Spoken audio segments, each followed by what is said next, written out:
a puzzle, I'd puzzle in the morning, I'd puzzle in the evening, all over the world. I'd puzzle in the kitchen, I'd puzzle in the garden, I'd puzzle till my stash is gone, and then I get my puzzles. I'd puzzle in the morning from all over the world.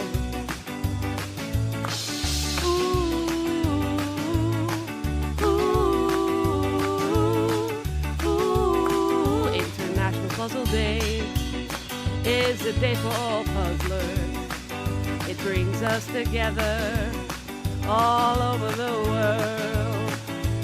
Everyone is welcome, everyone is valued. Community is built between the people who love puzzles all over the world.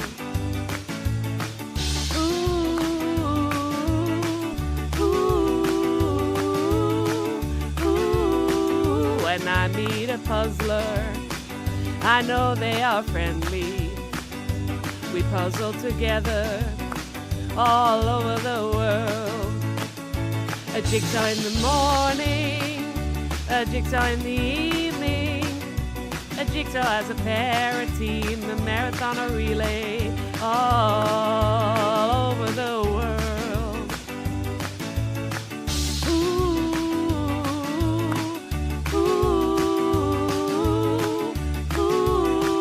So let's work together for better understanding, for friends and friendly rivals all over the world. Be proud of your talents, be happy for each other, and maybe sing a song about the people who love puzzles all over the world. Yeah, yeah, yeah. Piece by piece, edges first, sort it all. Do what you want. It's your puzzle. Make it yours and just enjoy.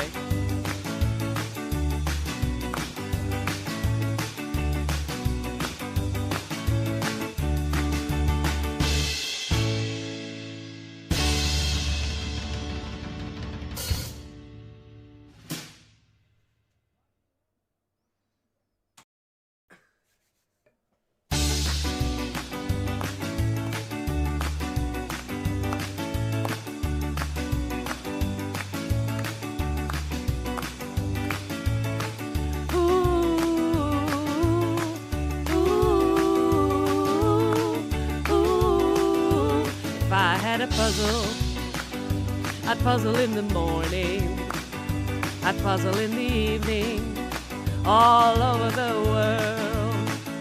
I'd puzzle in the kitchen, I'd puzzle in the garden, I'd puzzle till my stash is gone, and then I get my puzzles from all over the world.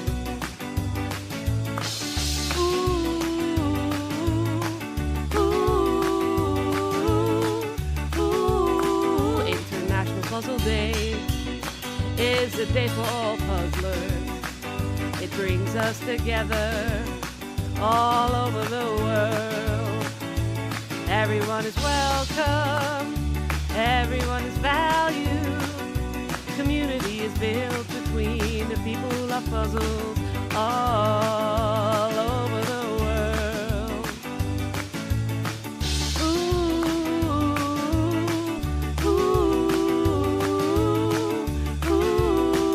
When I meet a puzzler, I know they are friendly.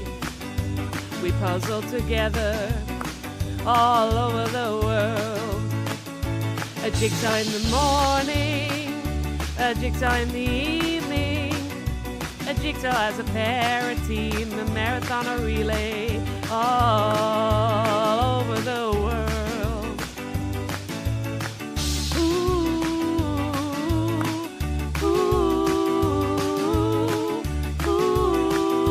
Let's work together for better understanding, for friends and friendly rivals all over the world.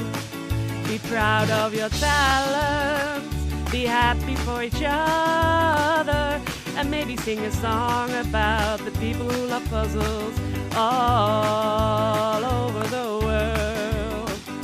Yeah, yeah, yeah. Piece by piece, edges first, sort it all. Do what you want. It's your puzzle. Make it yours and just enjoy.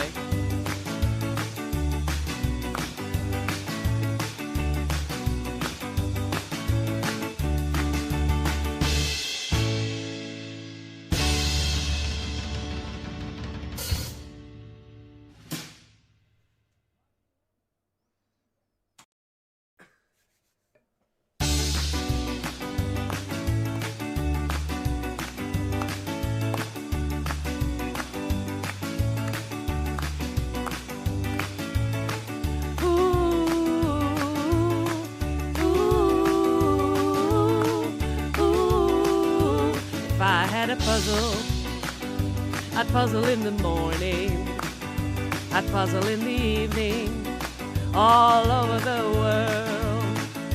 I'd puzzle in the kitchen, I'd puzzle in the garden, I'd puzzle till my stash is gone, and then I get my puzzles, from all over the world.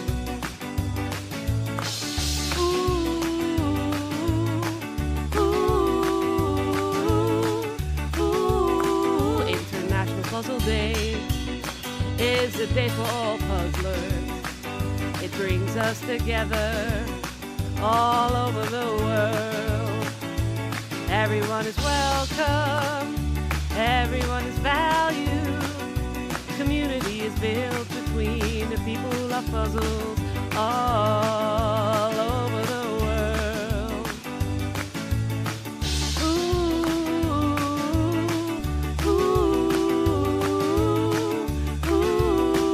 When I meet a puzzler, I know they are friendly. We puzzle together all over the world. A jigsaw in the morning, a jigsaw in the evening, a jigsaw as a pair, a team, a marathon, a relay, all over the world.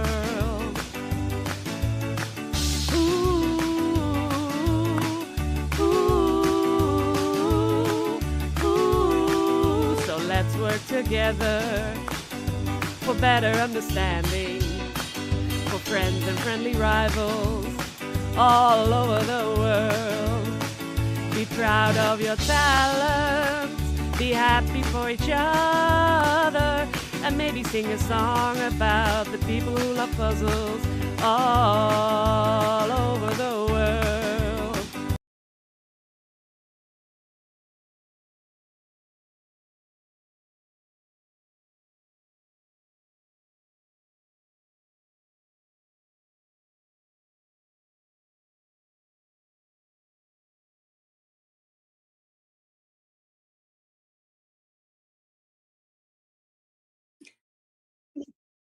We can hear you. Good morning.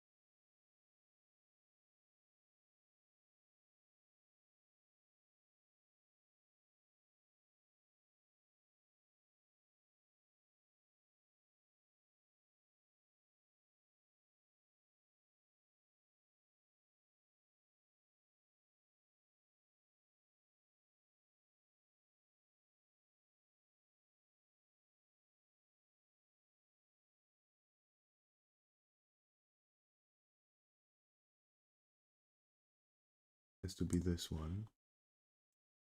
Bum bum bum. And well, now turn that back on and do a test. Yeah, so it was working here, but not there. Yeah. Turn that off. Hey. Testing, 1, 2, 3. Okay, good morning. I think it's working now. I think people on YouTube can hear me now as well. Yes, welcome everybody to a 1,000 piece puzzle competition on Sunday morning. Lovely to see you all here, and greetings to those who are viewing on YouTube. Good morning, Jim. Good morning, Michelle. I'm excited to be here. Thanks for having me. Yeah, great to have you.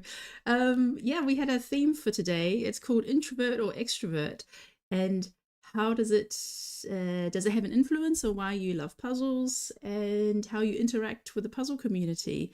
Would you like to guess what people answered? Were more people introverts or extroverts?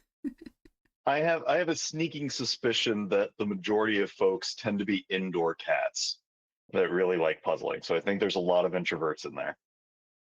Yeah, exactly.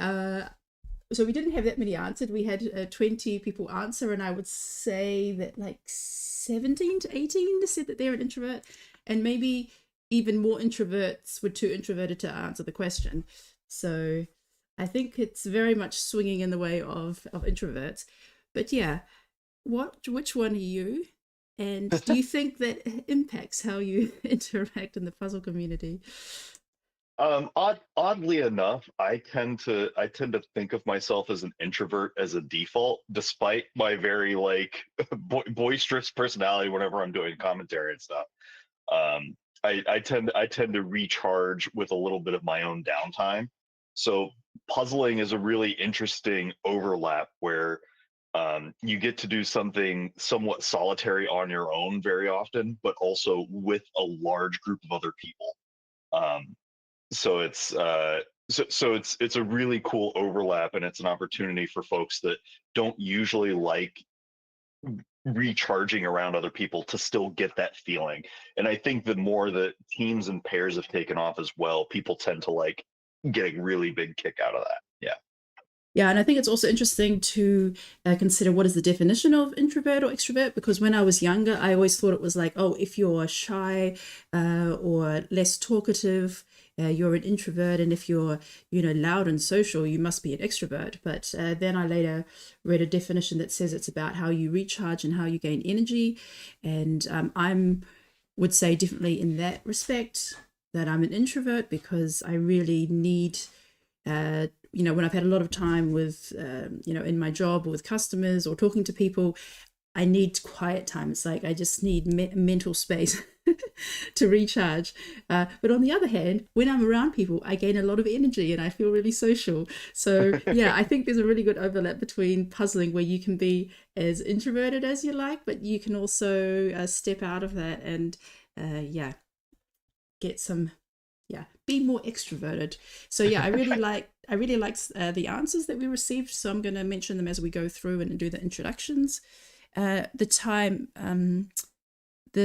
limit for this will be 4 hours. So solo 1,000 pieces is 4 hours. Pairs 1,000 is 3.5 hours. Or did I miss that? Well, I think it's always 4 hours.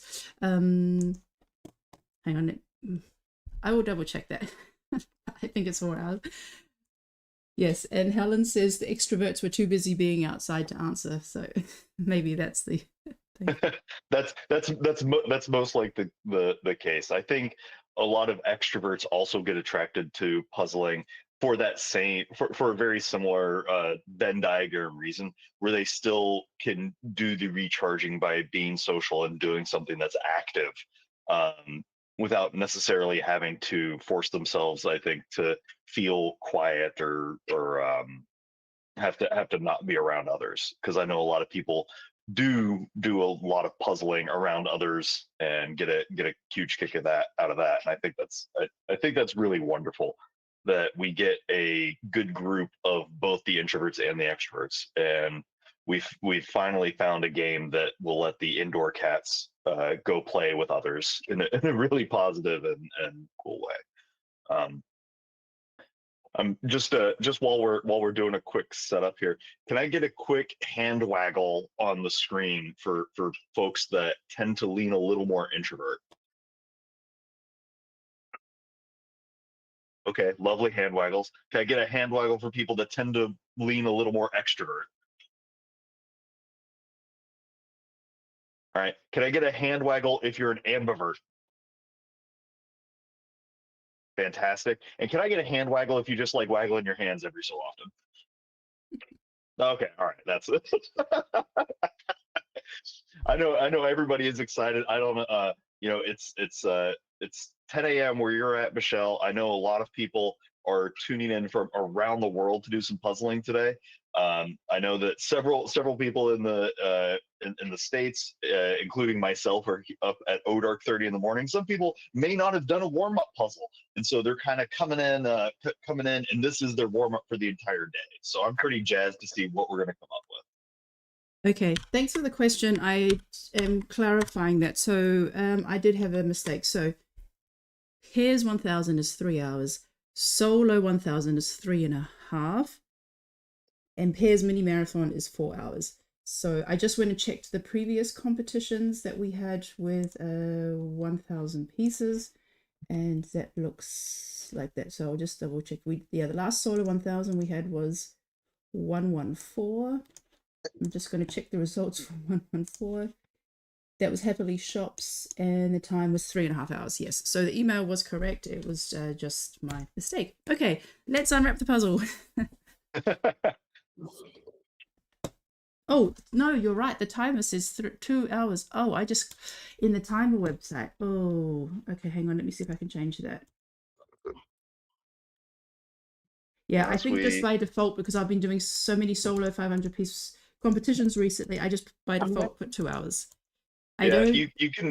Some people have already started opening up their puzzles, so go on ahead and open up your box and get a look at that. Yeah, can you? While we double check the timer things. Yeah, I've just updated the timer website. Can you please look at your screens and see if it says 2 hours or 3.5 hours?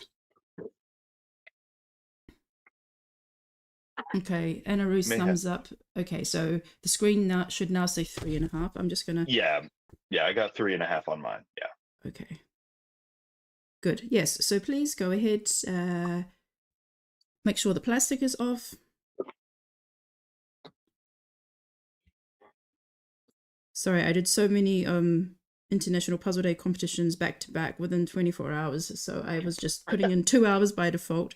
But yes, I don't expect the majority of you to finish 1000 pieces. I would think it's amazing. That would be fantastic, but I don't want to put that type of pressure on you.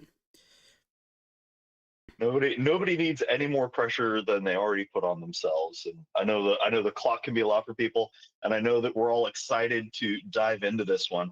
I'm really I think it's really cool that you're getting an extra minute or two here to strategize, come up with a plot for how you're going to approach this beast, especially on a solo puzzle. You know, whenever extrovert or introvert, this is a big task to try to take down that many pieces in one shot. I hope everybody's energized, ready to roll. I'm excited for you. You're going to do amazing. I want to see everybody hit a personal record. I want to see as many people as possible get under an hour. Yes. I also want to see how many people finish, but I want PBs today. That's the goal. Get a hand waggle for a PB. And I just realized that there's a poster in there. If you want to take the poster out, go ahead and do that. If you want to use that, it's the same size as the box lid. Yeah, if you want. I think the box lid is easier. Yeah, but it's in there if you need it. Okay, let's do a countdown in 5. Hang on, wrong screen. 5, 4, 3, 2, 1, go. Good luck, everybody. Good luck, everybody, and we are off on this lovely morning of a solo 1000-piece puzzle. Everybody's tearing into the bag and getting rolling right away. So today we have an image from Penny Puzzle. This is the Danish brand, and we've had them before, Chromatic Tales, lovely puzzles, and this one is called Home of Fashion. So you do have a scene from Paris, yeah, maybe from like, I don't know, the 70s or so. There's some pretty colorful outfits in there. The artist is Gaia Marfort. She has also illustrated some other puzzles from Penny Puzzle, and we just have a lovely image of these buildings and very fashionable people, mostly women, walking through the streets. Lots of windows, not too much sky, a bit of a gradient in the sky, and lots of flowers, and these kind of like wrought iron railings that are typical of a Paris scene. Yeah, this is really cool. We there's a lot of these sort of images where it's a town city sort of situation with a little bit of sky and several buildings. I really like the art style in this particular one because it's going to let puzzlers chunk this down quite a bit. But it's also just so gosh darn cute. Like the colors really pop on here, and I'm curious where folks are going to start. Those roofs initially look a little intimidating, but I think that the way that the colors are set, they're not going to be too rough overall. And you're right, Michelle. That gradient in the sky is lovely. This is going to be a really cool puzzle to see how many people approach this differently. I don't think there's one right way to solve any puzzle, and I think this is going to be one where we see a lot of different approaches. Yeah, I'll just write the name in the chat as well in case anybody wants to look it up. It's Penny Puzzle, Home of Fashion. Yeah, so with us today, I'm going to start in the alphabet at R for Robert. And we have Robert from Sweden, Ruth from Switzerland, Sabina from Denmark, Sandra M from Latvia, Sana from Finland, and Safira from the Netherlands. Oh wow! And you can see that right out the gate, everybody is just flipping like crazy. I know that some people are used to seeing a puzzle flip done in around 3 minutes for some of the top folks. On this 1,000-piece puzzle, that's going to take a little bit longer, and we expect that, right? So we're coming up on around the 3-minute line. People are about halfway done with the flip. You can see Robert doing a really excellent job here in the upper left-hand corner, and is doing a little bit of this pulling the pieces down towards themselves and getting the edges over towards the right. You can see Ruth has done a pretty big, a really wide split of pieces, and has given themselves a lot of space in order to do the flip. I love it that whenever you can use more table space, you get to use it. And you can see that they have, I think that's a panda in the background there as their table mascot. Sabina is doing an excellent job here getting this flip knocked out. You can see that they are flipping away from themselves a little bit more than towards, and it looks like those edges are going to the lower right-hand side of where they're at. Sandra, in the lower left-hand corner, appears to be doing big fistfuls of pieces onto those puzzle trays and then flipping it onto the tray themselves and then doing some sorting. It's really cool to see the different methodologies early on and how people are going to try to split this up into digestible chunks to eat this puzzle down. Sana, looks like Sana has a couple of different puzzle trays there as well, and is sorting. It looks like a lot of their pieces are going almost all on the left-hand side, and then they're eating through that main puzzle pile towards their right. This is one of those puzzles where if you're not familiar with the brand, it can be a little tricky to figure out what your spacing is going to be like. And I think this is a landscape orientation, so they're probably going to get everything flipped and then have to make a couple of adjustments, but they're in a good position to do so. And you can see Safira, I think in the lower right-hand side, is doing a pretty hefty sort here of the different colors while chewing through that pile. Yeah, so for those who are wondering about the piece cut, this brand uses the same factory that we do for our unreleased puzzles. So it is the same piece cut. However, this is 1,000 pieces and not 500. But yeah, so people might be getting familiar with the shape of the pieces. There's lots of variety of piece shapes in there. And I just wanted to mention a couple of comments from the participants that were just on the screen a few moments ago. Ruth S says, I am definitely an introvert, and I do think there is a connection to my passion for puzzles. As a child, I had no problem being alone and loved doing puzzles while listening to audiobooks. I don't know if my shyness affects my interaction with other puzzle lovers, as I've never interacted with anyone else. This year, I signed up for a live event for the first time, the Swiss Championship, In addition to competing individually, I would also like to compete as a pair and or team, but I've never tried that before and I don't really dare to contact anyone. Okay, so if anyone is going to Swiss Nationals and doesn't have a pair or team, let us know. We can put you in touch with Ruth. And Saphira says she's an introvert who's trying to become more extroverted. Since I've discovered the speed puzzling community, I have been joining competitions and trying to go out of my comfort zone by chatting with other puzzlers. Next week, I'll be joining a team for a puzzle marathon for the first time. So this community has definitely helped me to be more extroverted, even though I'm still an introvert. Yeah, I think that's really, really nice to hear that it's a safe space for people to come out of their comfort zone and reach out to other people.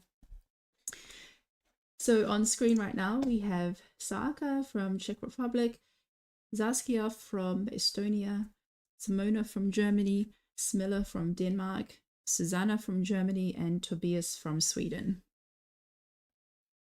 Tobias, my hero of heroes. I adore watching him puzzle every time I get the opportunity to, because he's so methodical with his movements and how he operates.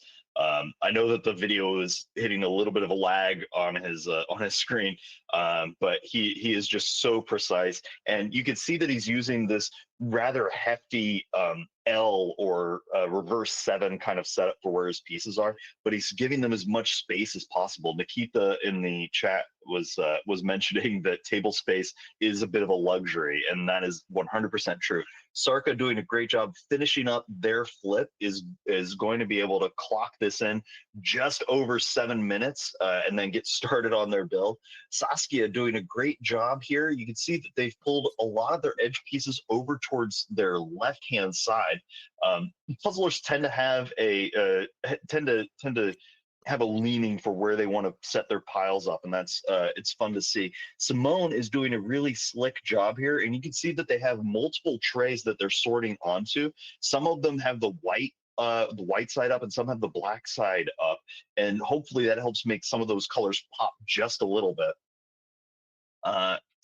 I think that Smilia in the lower left-hand side is already working on that border and is going to town on that really quickly. I think that upper corner of the sky is going to go pretty fast here, because that has one of those really distinct colors that's not duplicated like the bottom or some of the sides. And so we're probably going to see those top edges come together pretty quickly for the folks that are working on that. Suzanne, finishing up that flip, that piece pile can get really tall initially, but it looks like they put the entire 1,000-piece pile on its own giant sorting tray, which is really neat and probably might help them do a little bit of maneuvering as things go forward. But you can see that Tobias is now already working on not just the edge. It looks like he's working on one of the roof outlines. I think he's working on that big red awning that's in the lower left-hand side of the image, which is a really cool approach. And I love seeing people take these sort of what would to some be a strange route, but he's not the only one, because you can see that Thule is also approaching that red awning and just flying through it right now. Yeah, I just would like to read the text from the back of the box. So what's really nice, on the back side of the box, there is a description in both English and Denmark about the image. So, Home of Fashion takes you to the heart of Paris on a journey through cobbled streets lined with elegant boutiques, stylish cafes, and the timeless beauty of French architecture. From the sweeping elegance of couture gowns to the effortless chic of everyday Parisian style, the people in the scene wear history's most iconic designs. It's a love letter to fashion, a celebration of the city that made style an art form. Piece by piece, let Paris unfold in all its beauty, where every window tells a story, every outfit is a masterpiece, and every street corner feels like a runway. Isn't that lovely? You know, that's a lovely intro to a lovely image. I think that's just fantastic. Yeah.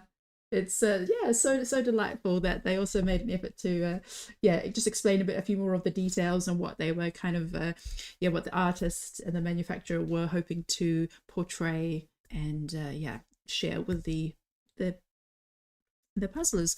So on screen right now we've got Thule from Finland, Vanya from Slovenia, Veronica from Slovakia, Wendy from United States, Victor from Poland, and Zach from the United Kingdom. Oh wow!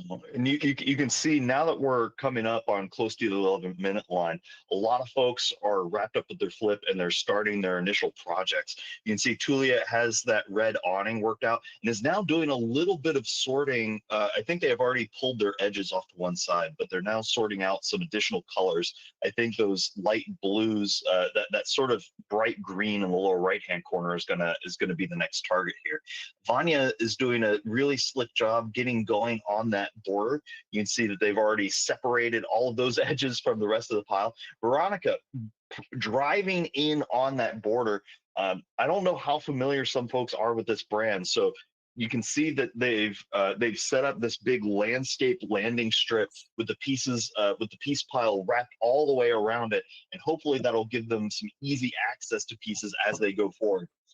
Wendy, if Wendy's puzzling from the US, she's up at least at 4 in the morning, if not a little bit later. So we're rooting for you. I hope you had some coffee, or your introversion is giving you a boost, or your extroversion is giving you a boost, whichever. But Wendy's doing a great job getting started on that border. Victor in the lower middle, you can see that he has almost that full border complete. He didn't spend a lot of time trying to perfect it. He just has all the pieces that he needs for it mostly lined out, and then he's going to be able to sink those in later. It's one of the things that I really appreciate about Victor's puzzling, is that he doesn't spend a lot of time in one spot if it's not flying. He just moves on and sets himself up for success as he goes. And you can see that he's doing these little micro advantage sorts as he's going through, so that way he can make the next target work for him. And Zach doing an excellent job here, setting himself up, finishing up that a little bit of a flip. I think he's pulling some pieces,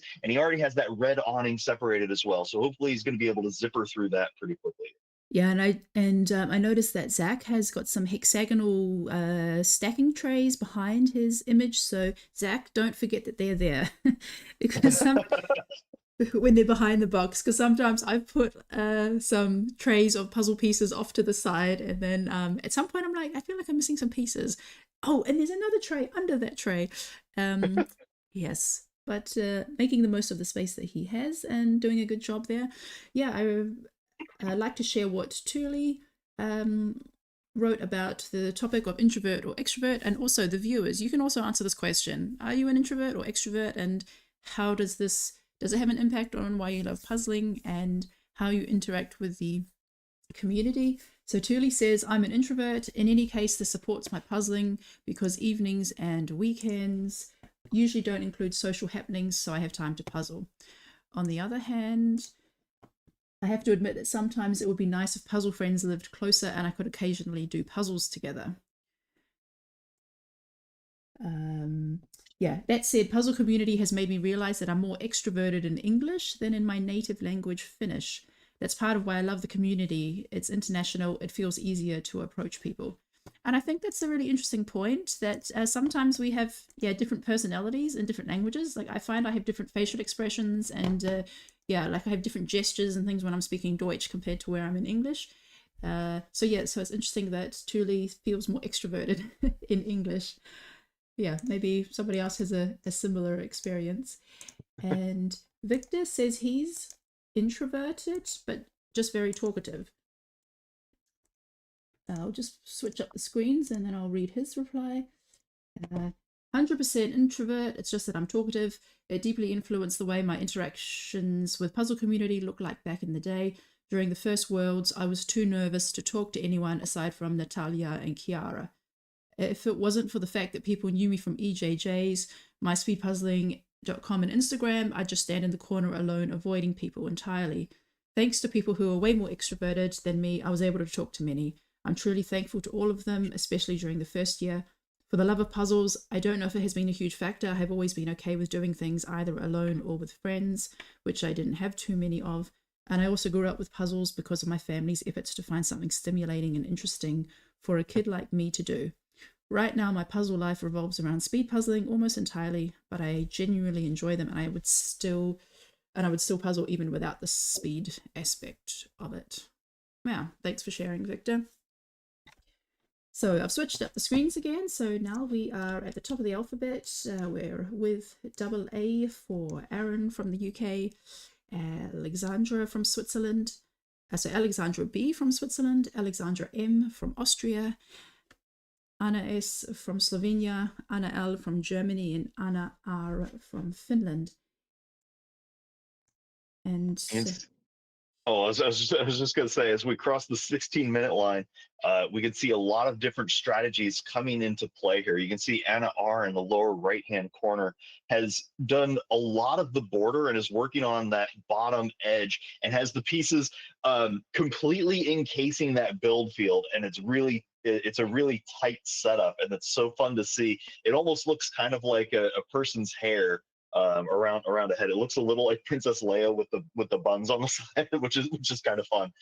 Anna L in the lower middle also going to the border and is doing this this cool thing that I always get a kick out of seeing, which is putting those edge pieces kind of in the middle and then delivering them towards the outside where they're going to end up living for the remainder of time. You can see in the lower left, Anna S doing a pretty hefty sort here. You can see that they have their piece pile mostly to one side, and then they have these these smaller sorted piles that they're going to be able to then go through and zipper up pretty quickly. Aaron in the upper left-hand corner, cruising through this border. It looks like he's done some serious sorting outside of just the edge pieces, but he's going through and getting the lines of those edges worked out, and is then going to rotate them and put them where they're going to end up. Really, really neat to see. You can see Alexandra in the upper middle has that border lined out. You can see that they're keeping their build field relatively clean, except for those edge pieces that they want to work on. You can see that they have a little bit towards that outside, that initial red awning. And similar with Alexandra over here in the upper right, that red awning is almost fully built. And Nikita in the chat is mentioning, yes, Jim with the Space Fun vision. I cannot resist a good Star Wars reference, even at my absolute worst. So I appreciate that. I also want to point out that there was some love in the chat for Zach's Chaos Gremlin style. And Akio Puzzle was mentioning that he's hoping that everybody puzzles with the confidence of Mr. Main Guy in the top left balcony. And yes, on the image there is a person in the balcony that is just pure main character energy in a puzzle that has a lot of very interesting characters in all sorts of cool fashion. yeah, I think it's this guy here. He's in the balcony looking very confident, like in a tuxedo. So having main character confidence. Yes, and also I want to point out that someone mentioned that because Tobias's screen was lagging a bit, it was kind of like a bit choppy. Someone said that it's because he's puzzling from a space station with zero gravity, and somebody else said it's because it's purposely slowing down because he's so fast. It's allowing us to catch up with him.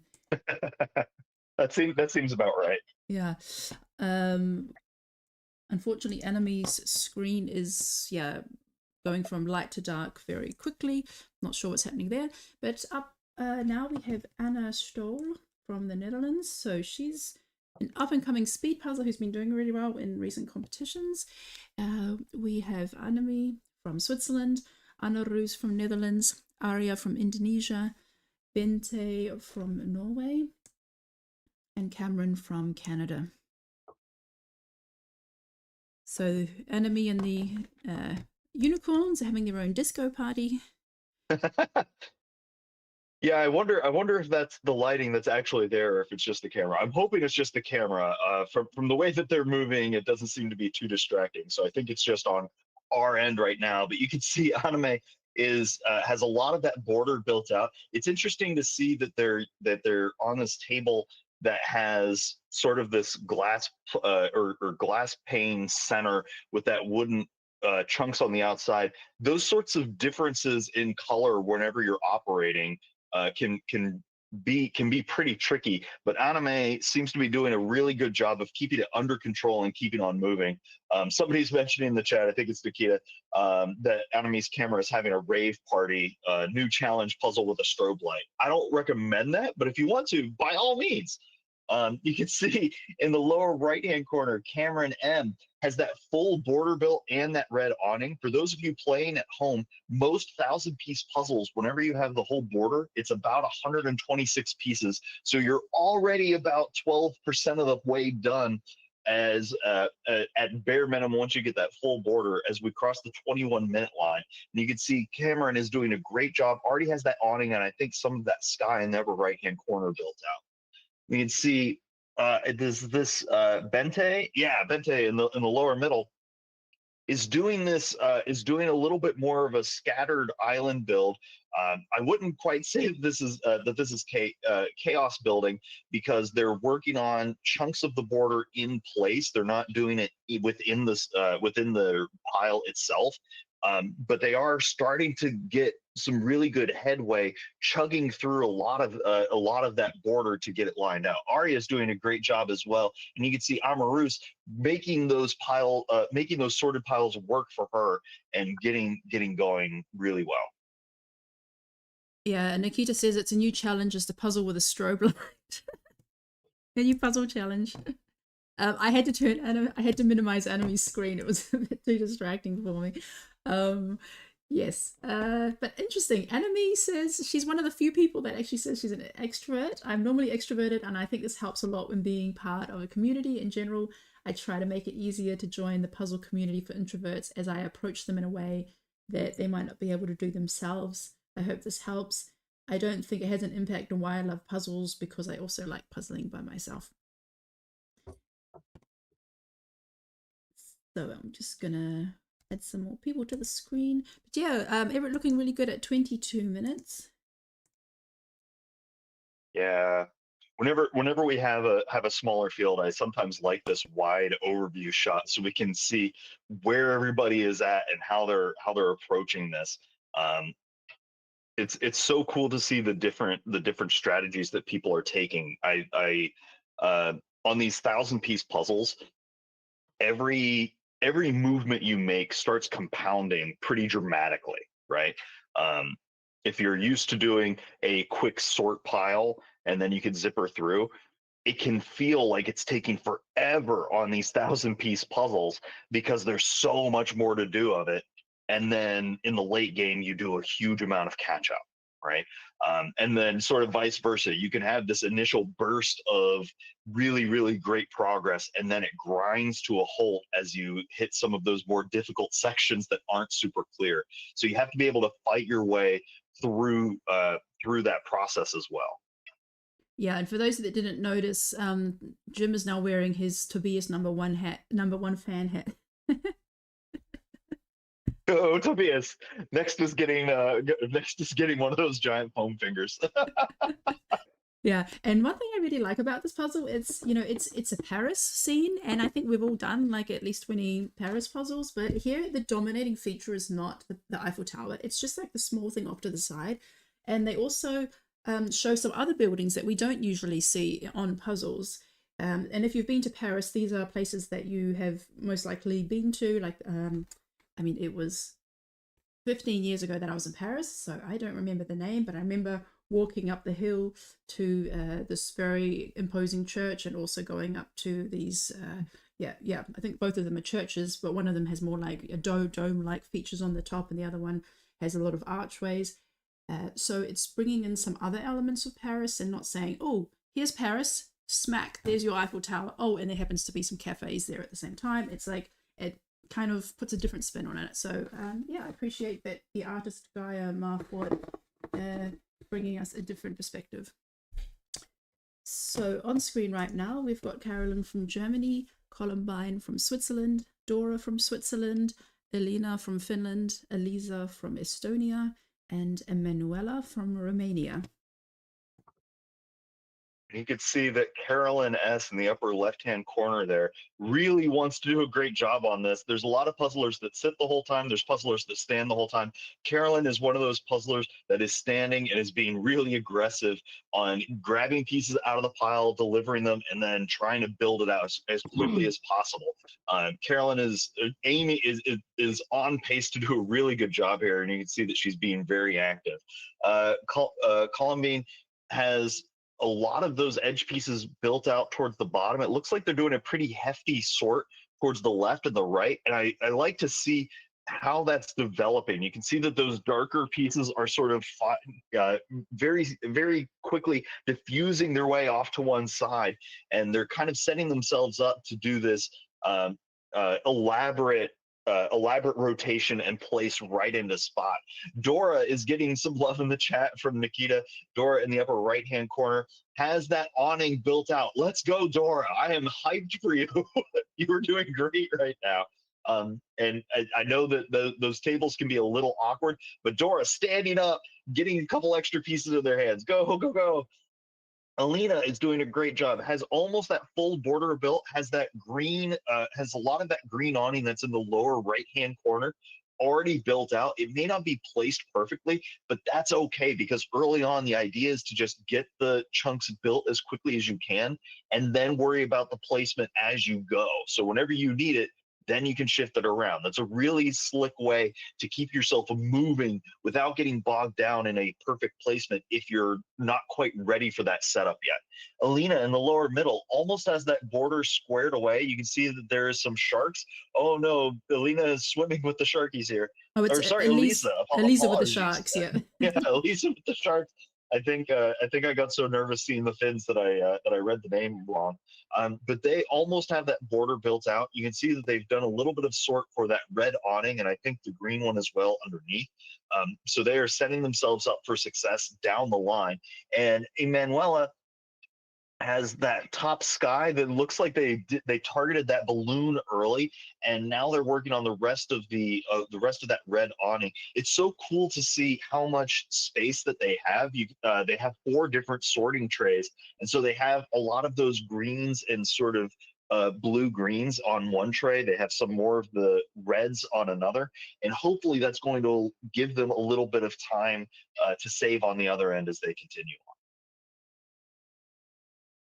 Yeah, and any guesses for finishing times on this one? So our last competition was Happily Shops, and the fastest time was 1 hour and 17 minutes by Inga. I felt that this one was a little bit harder than shops, because the shops, you had 8 distinct shops with white backgrounds, so it was essentially a collage. And I feel like with this one, there's a lot more going on, and there's also a lot more repetition with the fence railings, the flowers. You also have some trees that are scattered throughout. So I imagine that the first finish might be a bit slower than that. On the other end, I know there are some people who don't like collages, so this could be right up their alley. Yeah, this is a tricky one to try to estimate because you have components that are kind of collagey, right? Like with those awnings where you can target one big chunk, or the text that is on some of the sign shops. You can target some of that and get it worked out. The gradient in the sky, some people might really enjoy. There's that balloon. There's the white tower, the white church lines. I think on that one side, and then there's people that are really into pick and place, where those folks at the bottom that have all of the different dresses and suits and all of those different unique colors that are down there is going to be interesting. So I don't think that this would be typically as fast for the whole field. To hit down to 117, but I wouldn't be shocked if we saw something around an hour 20, an hour 22, maybe a little lower. But I think a lot of the field is going to clock in probably around the 135, 140 mark. Yeah, my time for this was 2 hours and 7 minutes, which I was pleased with because, I did feel a little bit more scattered at the beginning. It wasn't like a so obvious, like, oh, here's a big piece of text and you start with that shop. I mean, there were some little bits of text over the shops, but it's very minimal. And it was a bit of like, well, there's rooftops everywhere. The sky is really skitty and kind of spread out. So I think I started with the sky, but after that, it was like, where do I go now? The red awning jumped out, so I went there. There's not that much of the tiles, so the cobbled streets. So that can also be a good place to kind of build off the border. I think I ended on the the pink houses and then the trees, because there's trees squeezed in between the buildings. So I think it was the trees that I left for last. But it didn't have such a clear plan as some other 1,000 piece puzzles. So I think we're going to see as we progress that people will be finishing on different sections, perhaps. Yeah, but right now on screen we've got Everly from Estonia, Fenna from Belgium, Freya from Sweden, Fruji from Hungary, Gabby from Austria, and Graham from the UK. And Graham says, I'm introverted even by puzzle standards. Initially saw puzzling as a fun activity that I could enjoy anti-socially, but have accidentally found myself running a puzzle competition and talking to more people than ever before. Please send help. Unfortunately, Graham, you did this to yourself a little bit. So, and I mean, look at how fast Graham is going here. He has that full border built. He has those islands of those awnings worked out, and I think he's starting to jump in on the sky, which is really which is really solid at this stage as we cross the 32-minute line. He's making great progress here, and you're absolutely right. After you get those first couple of big islands down, you run into that "what do I do next" question, Michelle, and that's where you have to be really creative in what you want the targets to be and how you want to approach the next stages of the puzzle. You can see Gabby in the lower middle there has that full border built out, and I don't think that they've completed those awnings in total, but they're starting to get really familiar with the pieces in the pile and making these small little anchor points. It looks like they're doing some pick and place here to try to set themselves up to accelerate in through the later half of this. You can see Fruji in the lower left-hand corner almost has the full border done.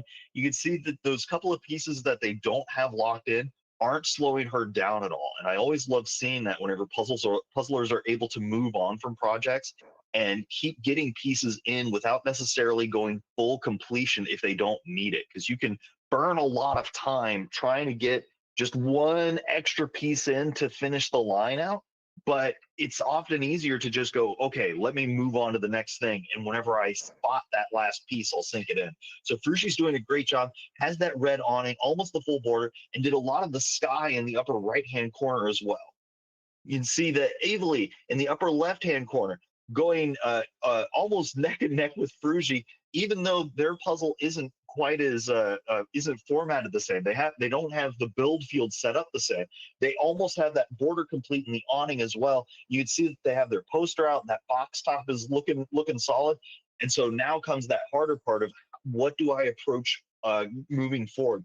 Fenna is doing a solid job here. You can see that they're checking the image. I always love it whenever the puzzlers make sure whenever they have the opportunity and the resources to just study the image for a few seconds, because that lets you know what you can target and where things are going to end up getting placed.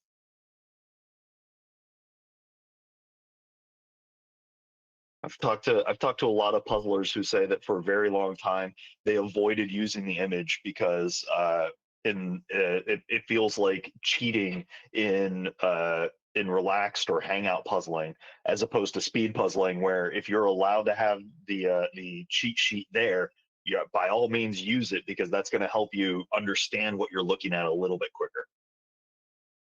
Yes, so I've switched up the screen again. We've got Haibor, that's Heike from Germany, Helen from United Kingdom, Herefna from Iceland, Ilona from Germany, Inga from Lithuania, and Inga from the Netherlands. And shout out to Ilona. She came up and said hi to me on Sunday at the event in Dortmund, Art of Pieces. So that was very nice to to have a face to the name. I mean, we had interviewed her a couple of times before because she got to the podium on the 50 Plus Club. So that was nice to have that connection. And she's also one who's fairly new to speed puzzling. So it's really great to see her have the confidence to sign up for a 1,000 piece competition. I absolutely love that. And you know, a lot of for some people, just finishing the 1,000-piece puzzle in the time limit is the goal, and I am all for that. You know, we talk about what the fastest times are, or you know, what the average field is. You're playing against yourself and the clock. That is always the game. And so for somebody to have the confidence to jump into a competition and give it their best go is really exciting, and I'm always rooting for those folks. So good on you, and we're rooting for you. You can see Hyber in the upper left-hand corner using those sorting trays to save some space. It's you can see on their table there's not a whole lot of headroom up top, and so they're going to have to juggle those sorting trays a little bit. And I get excited whenever puzzlers are very creative in what they have to do for their setup. And if you don't have the resources to have just one giant table you can maneuver around, using those sorting trays as a way to save space is huge. And you can see that they have that upper border built, and they're starting to hammer in on that sky all in one go. Really, really neat. I think that's Helen in the upper middle has done some serious sorting here and is wrapping up that sky. You can see that they're using that gradient to their advantage and sort of scanning where some of those pieces are going to end up and then sinking them in. They have that, they have one of those awnings, and then they're going back and they're doing these little micro sorts from the pile as they continue on. Hrafna is doing a solid job here. It has that full border almost ready to roll, and you can see that they've put a lot of that sky inside of the frame, and hopefully that helps their eye be able to catch the gradient and wrap that up pretty quickly. Iona is doing a lot of sorting. You can see that has multiple sheets of paper as their puzzle trays. And is using those as sort of target zones for where they want to have sorted pieces end up. Really, really cool design. Inga S in the lower middle almost has the entire sky done. And I think on one of those sorting trays, they have some of those greens worked out as well. But Inga is doing a really, really slick job here, working that gradient. She has such great color acuity that working through those sky gradients is just, dessert for Inga. And she's just chewing through it so quickly. And I think she's pulled a lot of those darker blues and greens, which are going to be the roofs for several of those houses. Hopefully can split those up pretty quickly and get in there. And then there's Inga Sano in the right now, getting that full border built out and now branching down into those awnings. And you can see side by side here the different tactics of, do I approach the gradient first, or do I approach the islands that are pretty clear early on? Yeah, so we are at 38 minutes. Yeah, looking really good here. Lots of progress, and yeah, love to see how different people are organizing their tables, because that's always a challenge with the 1,000 pieces. Do you stack things up on trays? Do you just take a big table and just spread everything out as much as you can? Yeah, and do you have pieces in the middle of your build field, or do you try and keep it as clear as possible? So it's always fascinating to see how people approach such a large piece count for speed puzzling. On the screen right now, we have Eva from Czech Republic, Katarina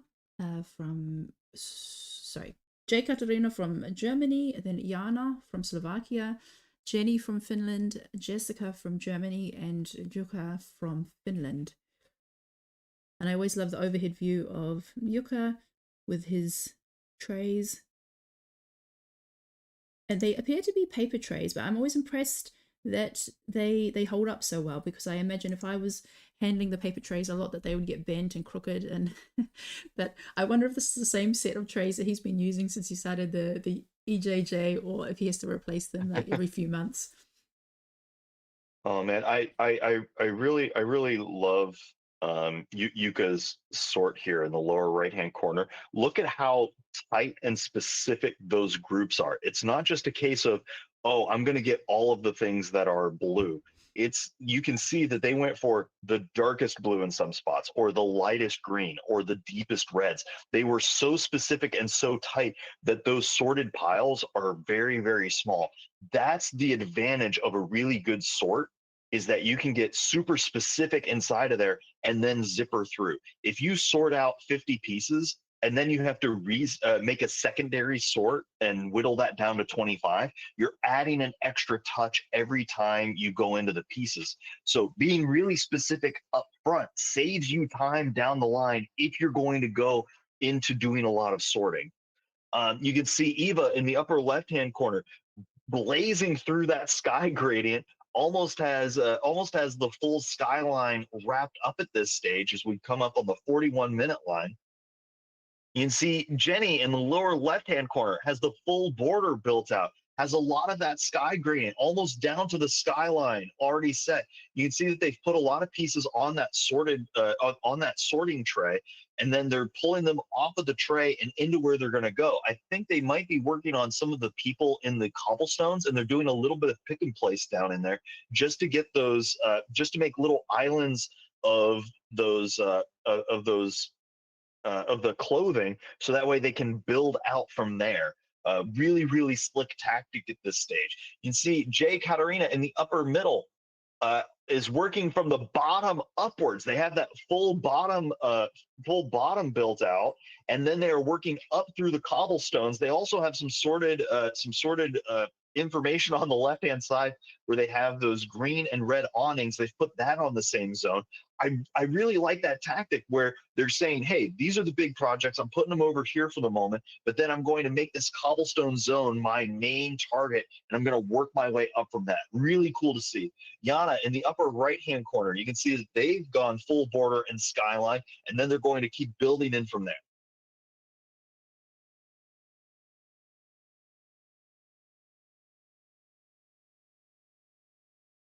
Yeah, in the sky, I really like the way that it's broken up.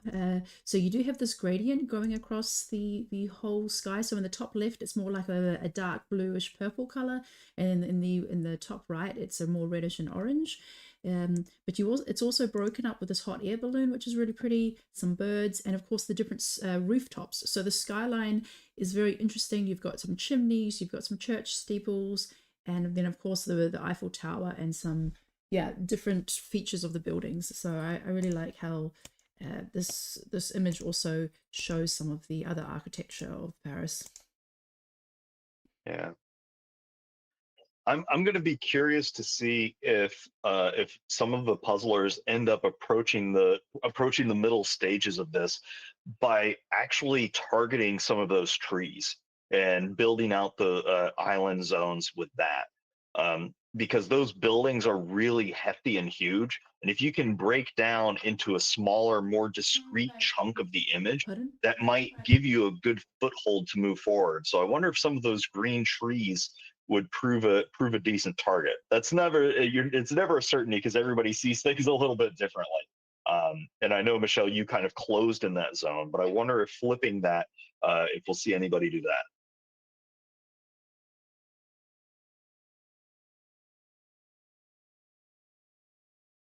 Yeah, so on screen right now, we've got Karina from Germany, Katharina from Austria, Kati from Germany, Kyle from the United States, LH, I think that's Luan from the United States, also puzzling in the middle of the night.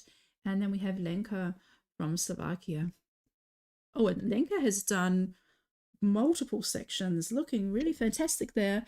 You can see she's gone for lots of the blue rooftops, has started the sky, but also, left some pieces for later and done the two main shops. So you've got this cafe, it says it's called Brasserie, which has the red awnings on the left, and then this turquoise colored building to the right. It's got selling macarons. But yeah, so some really significant process there from Lenka, looking really good. Yeah, and Lenka didn't finish up that sky gradient. They went for those roofs, and I think that's going to give them a good handhold to do the later chunk of this, because they're going to be able to sandwich in from both the top and the rooftops in order to use the shape of the pieces to wrap that up. I wonder if that's going to save them a little bit of time on the back end, because they also already have those awnings built out. Starting to make those islands lets you use more information to grind through. And you can see that Kati in the upper right-hand corner did a similar thing, only instead of going for the roofs, went for that big pink building that's kind of floating in the middle right now. I think they've also branched out and done some of those tree lines between that exist between there. So Kati's doing a great job too. It's almost like if you sandwiched Lenka and Kati's puzzles together, you would be most of the way done at this point. And I love seeing those different strategies kind of go neck and neck with each other. you can see Katarina in the upper middle there, using those sorting trays to save a little bit of space and make sure that those pieces are close to them. They have that green awning built, but they are using that typewriter style left to right to try to get through that gradient in the upper sky. And yeah, they've sorted all the sky pieces onto that tray, so now they can just pull right off of there and sink them right where they're going to end up going. Karina in the upper left-hand corner here has that full border built, is also going for the sky and then making those awning islands as well. They're going to start reaching that point of where do I go next? And that's what I'm always excited to see. After those very clear targets are built out, how do you approach the next stages of this? And it looks like they might be going for some of those dresses in the Cobble Hill area, or finishing up some of those awnings. You can see in the lower left-hand corner, that's Kyle Kosin, one of our heroes in the U.S., a fantastic puzzler, and you can see why. He has that full border wrapped up, and he doesn't have just the awning, that red awning on the left-hand side. He's also branched down and gotten those dark green blues and those orange windows mostly built out at this point, and he is flying, getting a lot of this wrapped up. He has several of the people along the cobblestones built out as well. And one of the things that I always get a kick out of Kyle's puzzling, it's never a case that he gets super stuck in one spot for a really long time. He's going to hop around here and there and keep things rolling, so that way he's always making progress. And he's doing a great job here. You can see that he's starting to switch up and go a little bit into the sky here, so that way he can keep progressing in this 1,000-piece solo puzzle. He's doing great. And Luana LH has that top border built out. You can see that they are doing a really good job here. I love that. I love that they have that balloon already built out, and they are just going to town on this as we cross the 40, as we're coming up with the 48-minute line. And that lighting is got to be so cool to work with. I wonder if some of that yellow kind of blends in a little bit, but they are doing a great job. You can see that they have islands of those green and blue awnings as well, that they're going to be able to place inside of the build field as they go forward. Great job. Yes, we are back with a new set of puzzlers on screen. I think we might be having some internet issues. I just noticed that some of my thumbnails were not showing of the puzzlers, that some of them were going black, but we are hoping that will be resolved shortly. On screen right now, we've got Lydia. One moment. Lydia from Italy, Lisa from Denmark, Marcia from the Netherlands, Mandy from United States, Margaret from Netherlands, and Maria from Finland. And lots of different table setups here, from round table with Mandy to looks like perhaps like one of these foldable tables with Lydia, but that looks also really good because she has a lot of space to spread out with. Oh yeah, I know a lot of puzzlers shy away from round tables because a lot of puzzles tend to be square, and squares plus circles tend to feel a little awkward. But in this case, it's giving Mandy some maneuverability in order to be able to get to the piece pile and then also into their build field pretty easily. And on a 1,000-piece puzzle, space management is a huge task to try to juggle. You can see Lydia in the upper left-hand corner has a lot of room on that big table in order to maneuver, and you can see that they're using all of that space in order to set themselves up for success. They have that border built out. I think they might even be doing this upside down, it looks like. I could be wrong here, but it looks like they're working at it. They're working at it from the top down almost, which is really fascinating to see that kind of progress. I wonder if, because the table's so big, they can run around it and work on it from any angle that they want to, which is fun to see. Lisa in the upper middle here, you can see that they've gone for that sky gradient, the full border. They have that green on the green awnings on the right hand side built out. They have the red awning on the left. They haven't sandwiched down into that other area, but they're starting to build out some of those humans in the cobblestones, so that way they can have those islands to continue on for. And I think that there's some of the there's some more of that line work for the railings that are pretty distinct, because you can do this feature plus one tactic where you look at what the texture or color of a thing is plus one additional feature, so that way you can target it, grab a whole lot of it, and build it out. So you can see that they did that. Here's the yellow background plus that railing, so that way they can grab it and sink it very quickly. Really good job. Marcia, in the upper right-hand corner, you can see that they have the full border, and they've made several islands along with that sky gradient almost totally built out. I really like how they went for that building early on. So they have that center pink building totally worked out here, and then they're making that side of the pink building where it's sort of this darker pink. They're building in on that as well. So really good color acuity here from Marcia, and she is doing a fantastic job getting this lined out and work. You can see that she's also building upwards from that red awning into that peachy hotel region. Hopefully we're going to see our main character dude make an appearance before too long here, but she's doing excellent. Marina has that full sky totally rocked out, and look at how clean that build field is. You can see almost this perfect line from where the edge is to where the peace pile is on the opposite side, and they're going to town. And I think that's Marguerite in the lower middle here, hopping from spot to spot. You can see that they have that balloon in the sky worked out. They have that full border, and they're jumping from place to place.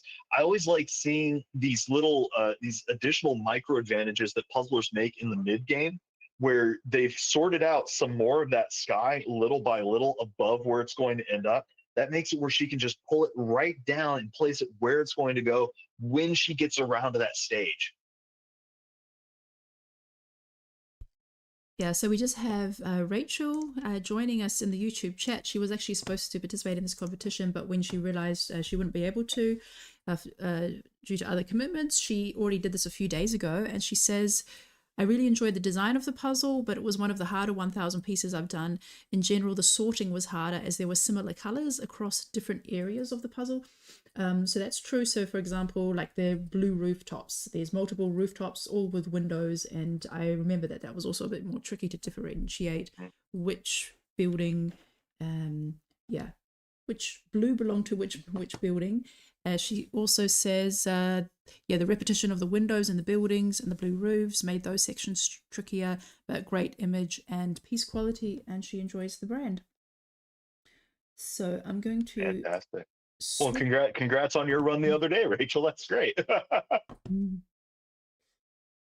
Yeah, and I'd also like to mention one of the comments from Luan, who was on the screen earlier. So she was puzzling with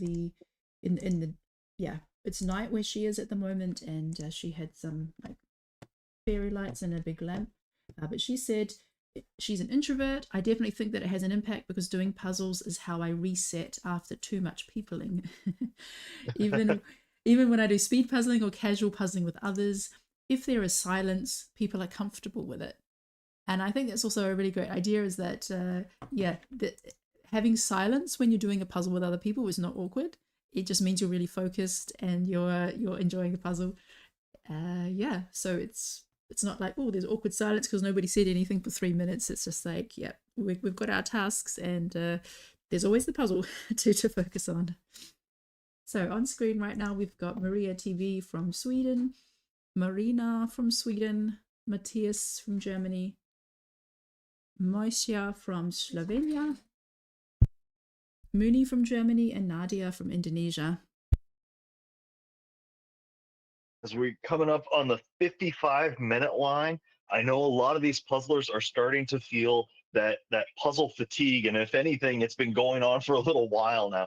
So being able to push through that wall of, okay, what do I do next? Making sure that you blink every so often, making sure that you breathe every so often, keeping your parasympathetic nervous system rolling and active is kind of important at this stage. And you can see that these puzzlers are pushing through really well. Moicha in the lower left-hand corner has that full skyline rocked out, and now they're at that stage of trying to decide, are they going to finish up the skyline or are they going to move on to the next project? And you can see that they're kind of hovering in certain spots, trying to figure out where they're going to go next. Mooney in the lower middle, rocking through that skyline, and is in that similar stage of, how do I approach the next thing?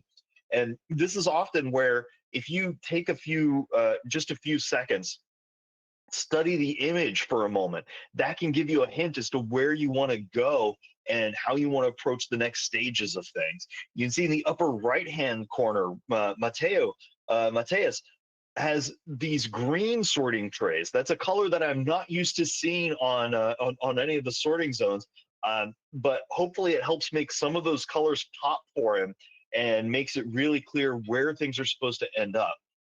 You can see in the lower right-hand corner, that's Nadia, is continuing to do little sorting advantages as they're finishing up that skyline. You can see that they have those awnings built out, and they have a couple of island anchors within the build field as well. And it looks like they have a tiny human helper as well, hanging out, rooting them on. We're also rooting for you there, Nadia. And in the upper middle, Marina Anderson doing a great job, has that skyline built out, and now they're wrapping up. I think it is that green awning.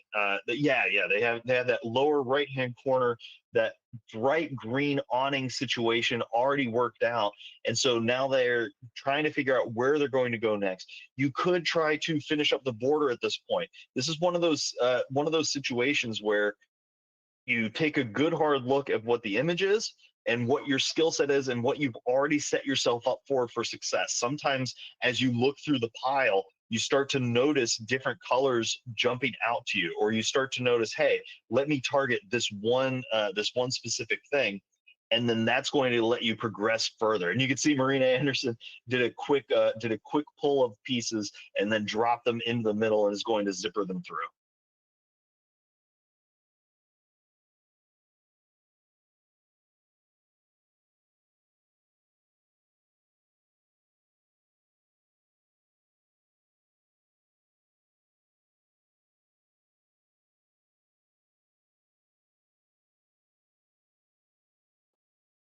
Oh, I think you're on mute, Michelle. Oh, okay. There we are. Well, you just mentioned Marina, and I wanted to say that I like to comment that she wrote in reply to the question about introverts or extroverts. I think I could have written it because it kind of describes me, but she says, I probably come across as extroverted when I'm around other people. I'm social, talkative, and I enjoy the energy of being with others. At the same time, I really love spending time on my own. Socializing takes a lot of energy for me, so I need time alone to recharge. And I'm perfectly happy staying at home either by myself or with my family. I think that's the reason why puzzles fit me so well. Puzzling is something I enjoy doing alone, but it's also something I love sharing with others. Last year when I competed, I was part of different teams, which I really enjoyed because I made so many new friends. I also love Puzzlegram. It lets me be creative and social in a low-pressure way.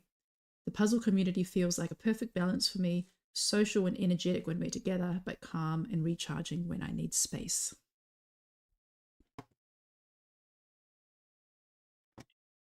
That's truly lovely, and I think that mirrors a lot of what people love about the puzzle community, is that we're all in this together and rooting for each other. And I'm rooting for everybody that's on screen right now. And Nakia did notice that we have circled back to the R names, and I think, is that a cat? We have a cat sliding in Patrick's corner of the screen in the upper right hand side. And very well located, off the pieces, but still close enough to be in the screen.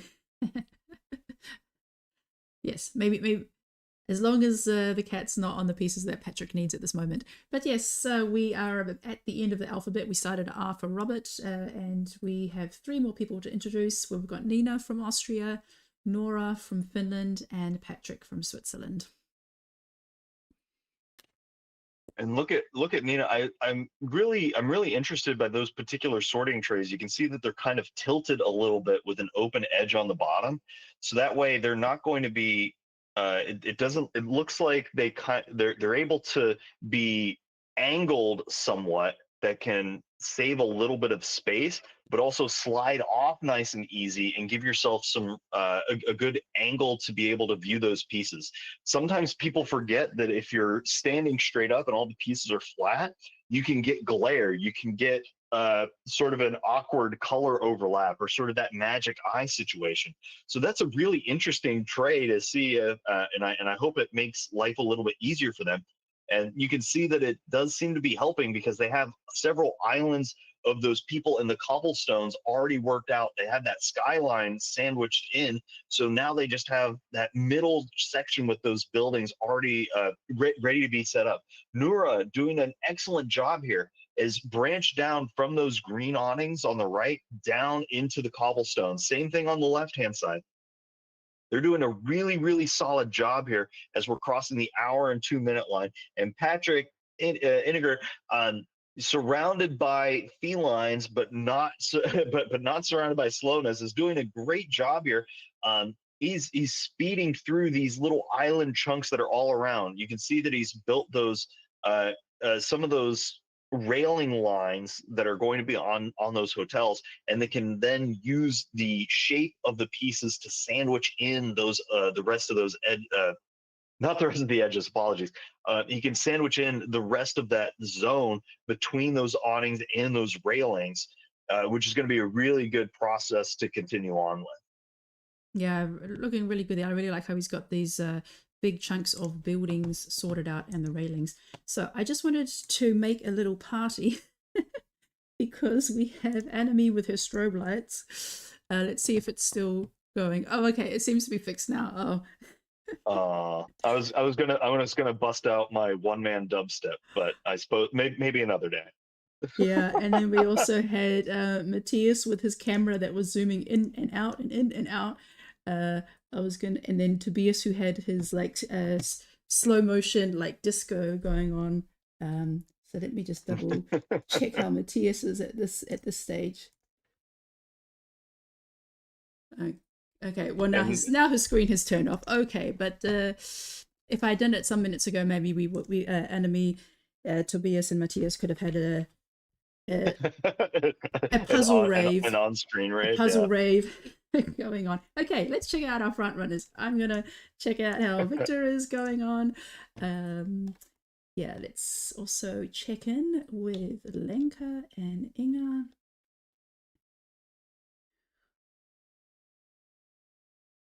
I'd also like to know how Kati and Marcia are progressing. Yeah, there's going to be a lot of folks headed towards not necessarily the close, but the stages, but sort of the end game, where you need to wrap up a couple of projects and then do a lot of fill-in. You can see Victor doing a great job here. He has that whole skyline built out. He has several of the hotels mostly built. He just needs to do some fill-in. And then there's that zone of forest above the hotel into the skyline that's going to need to get wrapped up. But Victor's flying through a lot of this puzzle right now.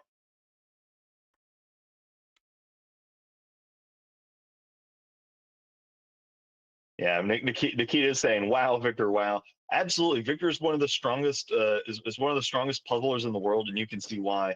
I've been watching him, and he started off with a good chunk of the border, didn't fully complete it, but he keeps moving on rather than getting stuck on trying to find the exact right piece to fit in somewhere. He goes, what is my eye seeing? Can I fill this in? If no, move on to the next thing. He's so efficient. You can see how he kind of hops around. It's really, really slick to see. Lanka in the upper middle there has a lot of those hotels starting to come into play now. We know that Lenka did those roofs really early and then continued on into that skyline, and now has a lot of the cobblestones worked out as well. So working down into that pink hotel region is a really slick move. And you can see that she has a lot of those pieces underneath of towards the bottom of the puzzle and some things up top. If that's a good sort, she's going to be in good she's going to be in good shape to be able to sink those pieces in. If there's a mixture between some of those pinks at the bottom and some of those pinks at the top, there may be some overlap there that can slow her down a little bit. You can see in the lower left hand corner, Kati is flying through a lot of this, is sort of the inverse of Lenk at this stage, has a lot of the hotel, but not so much the roofs, and is now working down into those cobble hill sections. I really want to point out, watch the way that Kati's hands tend to stay wrist down for the most part, rather than flipping up and down a whole lot, and sort of using one hand as a tray and one hand to throw off of. Kati really uses both hands to manipulate those pieces really quickly, almost like a piano player. Really, really fun to see.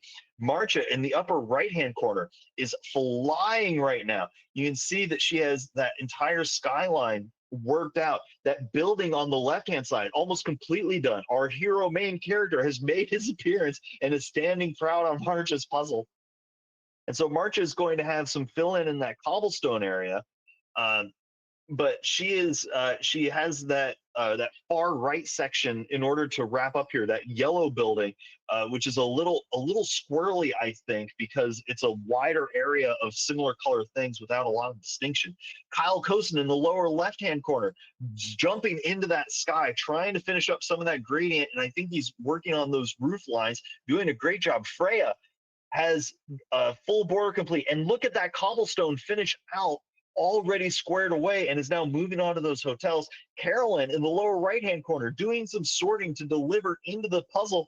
We have some glare on top of the build field for us, but we know that she can see what's going on. There's not a ton of pieces left in that pile. She is flying right now, and we can see that Victor is going to town inside the main chunk of the puzzle. You can see that he's avoided doing some of those cobblestones because it's duplicated. It's hard to see. It's not going to be it's not anything that's able to do pick and place. He's already knocked out, so he's focusing on doing fill in the middle of the puzzle, and that's really cool because he's able to see, I know what these pieces should look like. He grabs them out of the pile and then just sinks a series of them really quickly.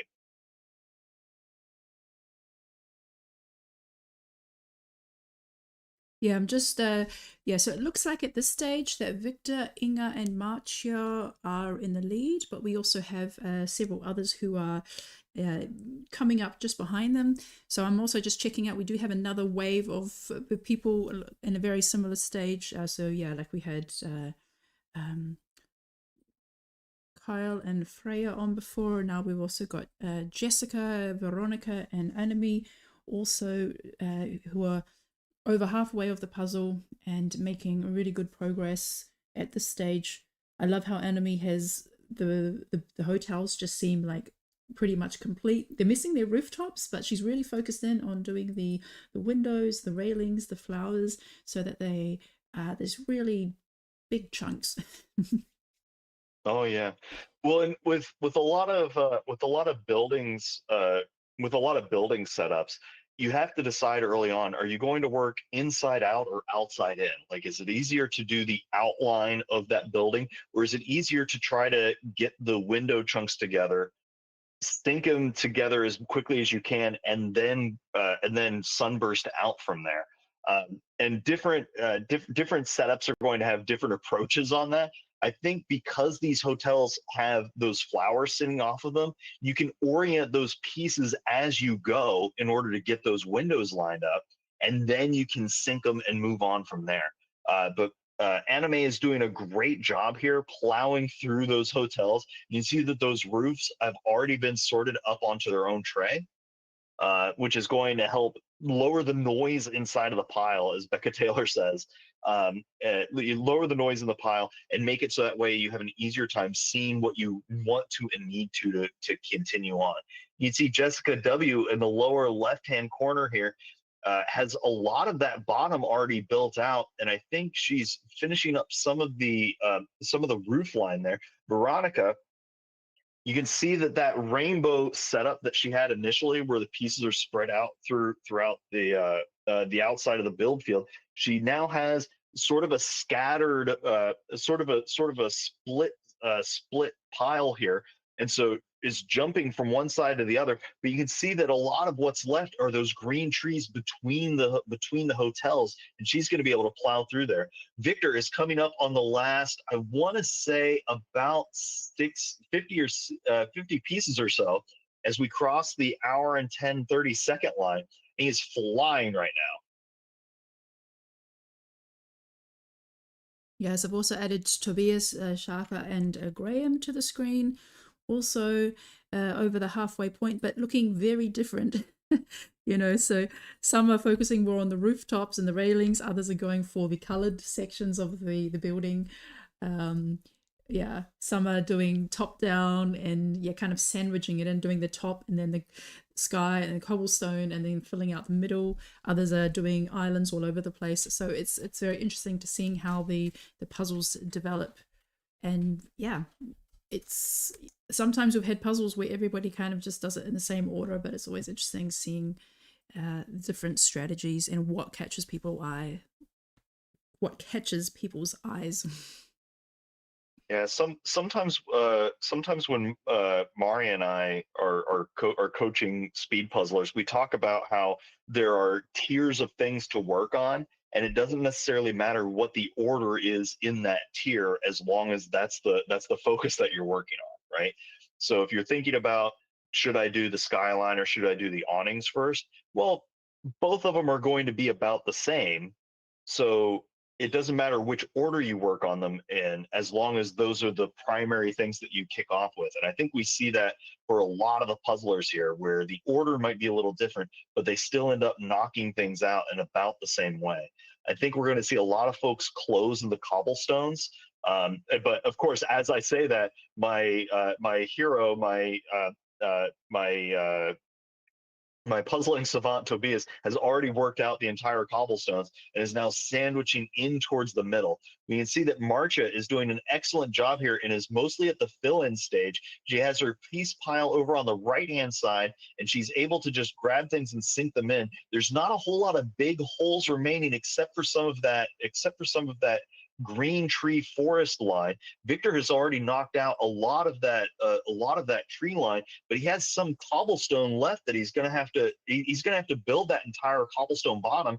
I think he's going to be able to build that border pretty quickly and then use the shape of the piece to finish in. But Marcia is mostly at the close here. Marcia might be able to catch up to him if she puts on the gas and has this thing memorized. Then that's one of the cool things about a close, is that if you really understand what the image looks like and where things are sitting, we usually see an acceleration into the close, and that can be one of the fastest states of a puzzle. Marcia doing a great job here. I think piece count wise, Victor is a little ahead, but Marcia is doing such a slick job here to play catch up. You can see that she's putting a couple of pieces in one hand and then sinking them in with the other, sort of making an impromptu puzzle tray as she goes through here. Yeah, I've also just put Lenka back on the screen, and I think Lenka is a similar stage to Inga at this point, but looking really good. I mean, we're at 1 hour and 13 minutes, and so still some minutes away from the first finish.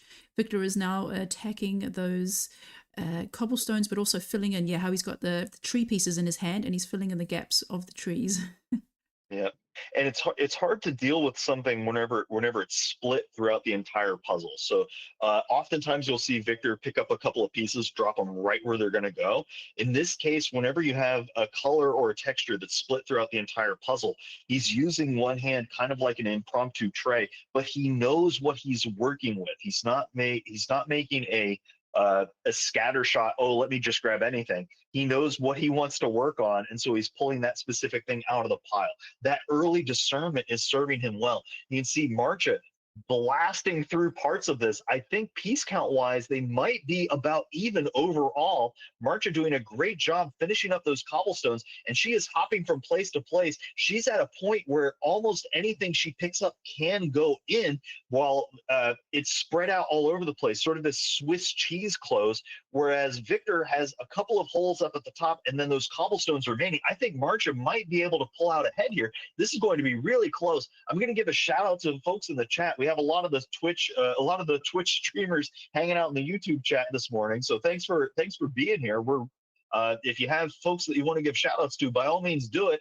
Even though we're a lot of introverts, we love hearing encouragement, and people are doing great. Lenka finishing up that skyline very rapidly. You can see those pinks, that early sort coming into play here, so that way she can just sink those really, really quickly. Tati doing an excellent job. Moving onto the roofs, you can see that she has that cobblestone almost completed, is now working on those on that roof zone.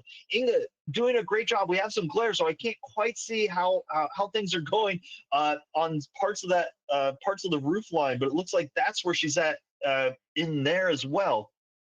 Victor down to, earlier I couldn't quite see what was at the bottom of his puzzle, but I think he's now down to the last 60 pieces or so. Marcia not too far behind him. I think she has a few more pieces in that forest line that are giving her a little bit of trouble. And this is where you have to start saying, can I control my nerves? Can I control the adrenaline? Can I push through that slog?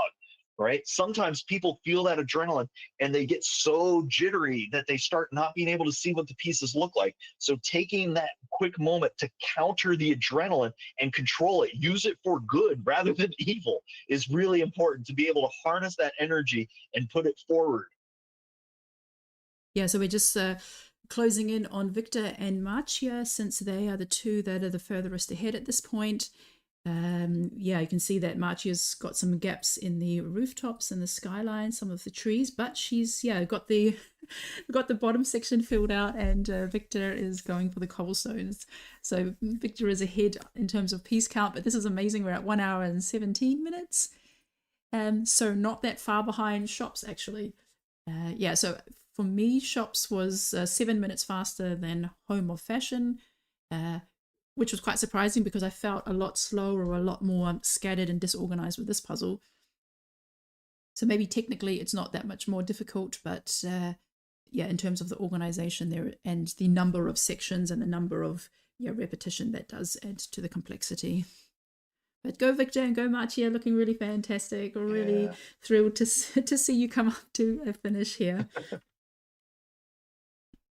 Yeah, look at Victor's hands here. He's using that sort of the piano player's handset where he's not rotating his wrists to double check the piece. He knows what he's picking up as he does it. So he's not checking what it is after the fact. He's looking at it before he starts making moves, which is really cool. And now he's at the point where there isn't a lot of ambiguity. He can use the shape of what's around the piece as well as the piece itself to sync the rest of this. So that way he doesn't have to get bogged down in what the color or the duplication is. He's going to be able to close this out really, really rapidly. I know it's close, but I think piece count wise, Victor has just enough of an edge here to be able to pull this out. I wonder if we're going to be able to have anybody keep this under the hour and 20 line. We have about 1 minute and 30 seconds left. Victor has maybe 15, 20 pieces left, and there are a lot of edges, so he's going to be able to sink those in really, really rapidly here. Marcia making a few extra trips, trying to get those pieces on the left-hand side worked out, sort of a scattered close on her side, but she's doing amazing right now, being able to finish this up. Victor, just a machine, a typewriter, getting these last couple of pieces in. There's no uncertainty. He's going to be able to drop these ones in very, very quickly. Marcia just slightly behind. Victor getting those last 3 in. Is he going to be able to get this last one in? He hits the buzzer. Did he beat it? I think he did. I think he got it just over 1 hour 19. Oh, fantastic. Really thrilling finish, Victor. Congratulations. 1 hour, 19 minutes and 5 seconds. Congratulations, Victor. Very, very well done. And Marcia getting those last 4 or 5 pieces in. You can see she sinks it really quickly. She's going to hit the buzzer. Congratulations, Marcia. Such a good job, Marcia. Congratulations. So actually only 18 seconds difference? Is that right? 1 hour, 19 and 27 seconds. That was really close. That is amazing. That is phenomenal. And especially when you consider that that's over 1,000 pieces. So the pieces per minute is like such a minimal difference that in the end, there's only 22 seconds difference between 1,000 pieces. So an excellent job there. Let's check in with how everybody else is doing. Yeah. I often say whenever you have finishes that are within a few seconds of each other, some of that can come down to just randomness, right? If you have a few more pieces face down than face up, and you have to unflip them, maybe you got a little unlucky in where the placement of those were early on during the flip, and so you had to make a few extra travels. That's so close, and an amazing job by both Victor and Marcia. It's really, really well done. And I know everybody else is clamoring to claim a spot in the top 10 as we sally forth here, coming up on the 21-minute line. Everybody's doing an amazing job. Being able to do a 1,000-piece puzzle just on your own is an amazing feat, let alone trying to speed it, let alone trying to speed one that has a lot of duplication in a zone like those hotel windows or some of those roof lines. This is really, really impressive how everybody's getting on at this stage. And something I like about Kyle is that he has really colorful shirts. so if you look at his Instagram, you'll notice that he has such a wide variety of like gradient and tie-dye and just like bam, in your face, like orange and pink. And yeah, and today is no exception with a gradient shirt, kind of matching the sky of the puzzle. If I remember right, I think at Worlds, Kyle wore a pretty bright shirt, so that way his mom would be able to see him on this on the streams, or that his family would be able to go, oh, there he is, which is a pretty cool move and pretty smart. And speaking of smart and cool moves, Kyle has worked out that roof line for those different hotels, and so he's going to be able to work out the shapes just above there, and then also get into the hotel region. He's completely finished that cobblestone zone, and so now he's going to be able to fill in the rest of that middle. It's a little tricky because of the duplication, but he's going to be able to fly through this because he now has so much information around the outside of this. And look at Sarka's progress in the lower middle there. Has that full skyline worked out? I think it's mostly just some fill in the forest and then cobblestone, taking a very similar tactic to what we saw Victor doing earlier of getting a lot of the rest of the puzzle done and then just plowing through the bottom border and then doing a little bit of fill in is doing amazing right here. You can see Inga is down to maybe about, I want to say 70 pieces or so. And I think it's mostly fill-in. It's a little hard to see on the screen, but she's doing excellent. Lenka is down to dealing with the remainder of the roof line, not the remainder of the roof line, the remainder of that forest zone above the roofs and between them, and then some of that yellow hotel over on the far right-hand side. You can see that there was a little bit of a piece stumble there as one fell off, and she quickly grabbed it. I know a lot of puzzlers, they can get tilted very easily, where if they make a mistake, they suddenly magnify it into this huge world-shattering issue. I dropped a piece, and now I've lost all the time, and I'm behind. No, dropping a piece costs you maybe 2 seconds at most, and you can make that up pretty quickly. So keep on trucking. You're doing amazing right now. Yeah, so Lenka is working on the fill-ins, which is mainly these trees, and they all look very similar. So those are the ones that are wedged in between the buildings. Also on the right-hand border, next to this beige-colored building, there is a tree that takes up a few number of pieces. But also some of the people. So yeah, there you need to do a pick and place because you need to check the image, which of that particular fashionable design or that dress, where does it finish? So that you do have different patterns. There's like chevron patterns, flowers and stripes and polka dots. So but they do have some similar colors. There's a lot of like orange, red, purples. But looking really good at this stage. I've also added Anna R and Anna Roos to the screen, who are also well over halfway, and yeah, just charging ahead, looking really good at this stage. And you can see that those gaps are getting boxed in, and being closing in on those sections.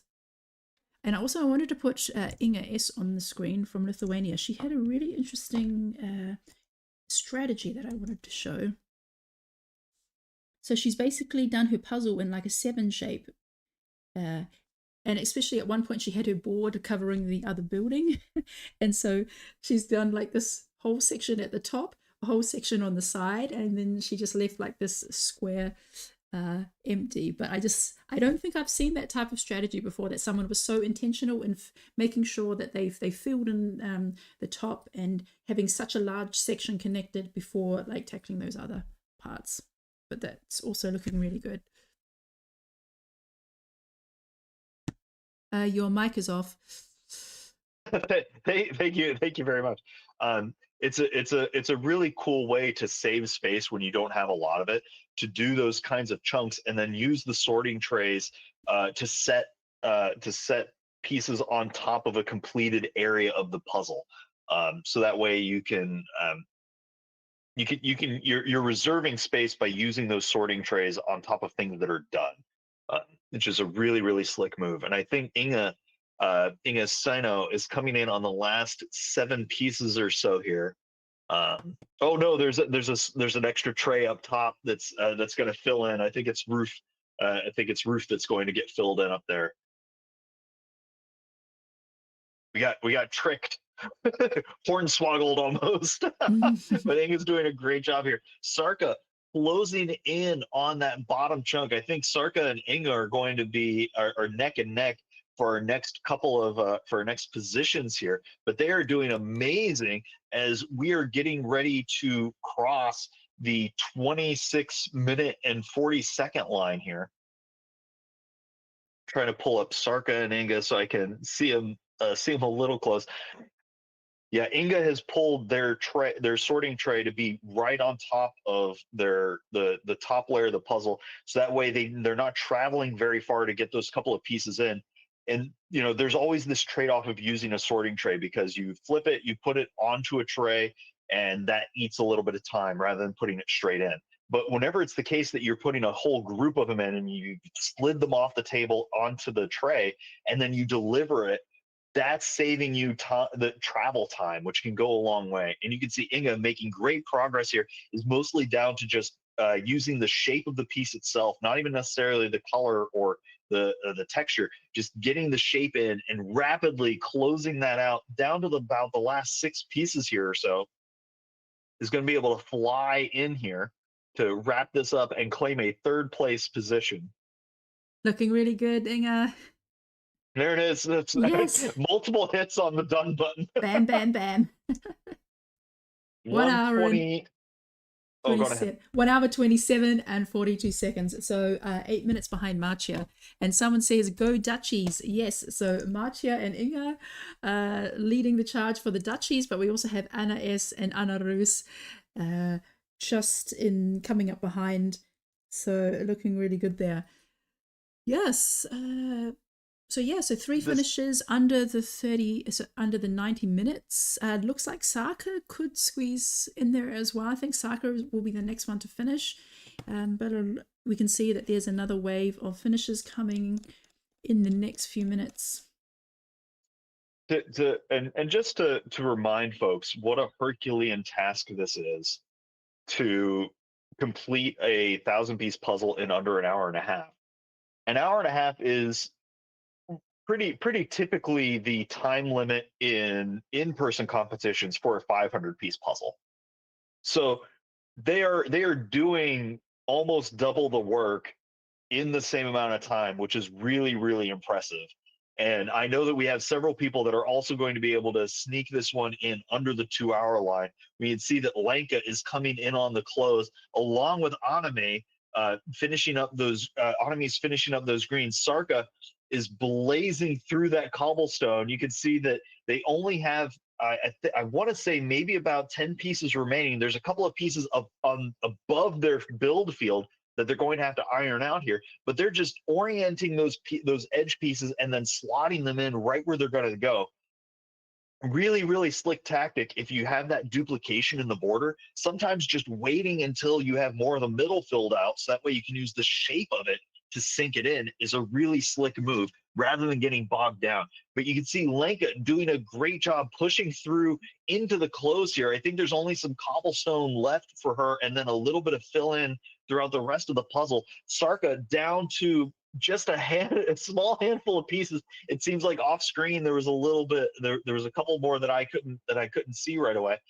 But she's going to pull those down and get those in very, very quickly. And I think Sarka's going to be able to claim fourth place here.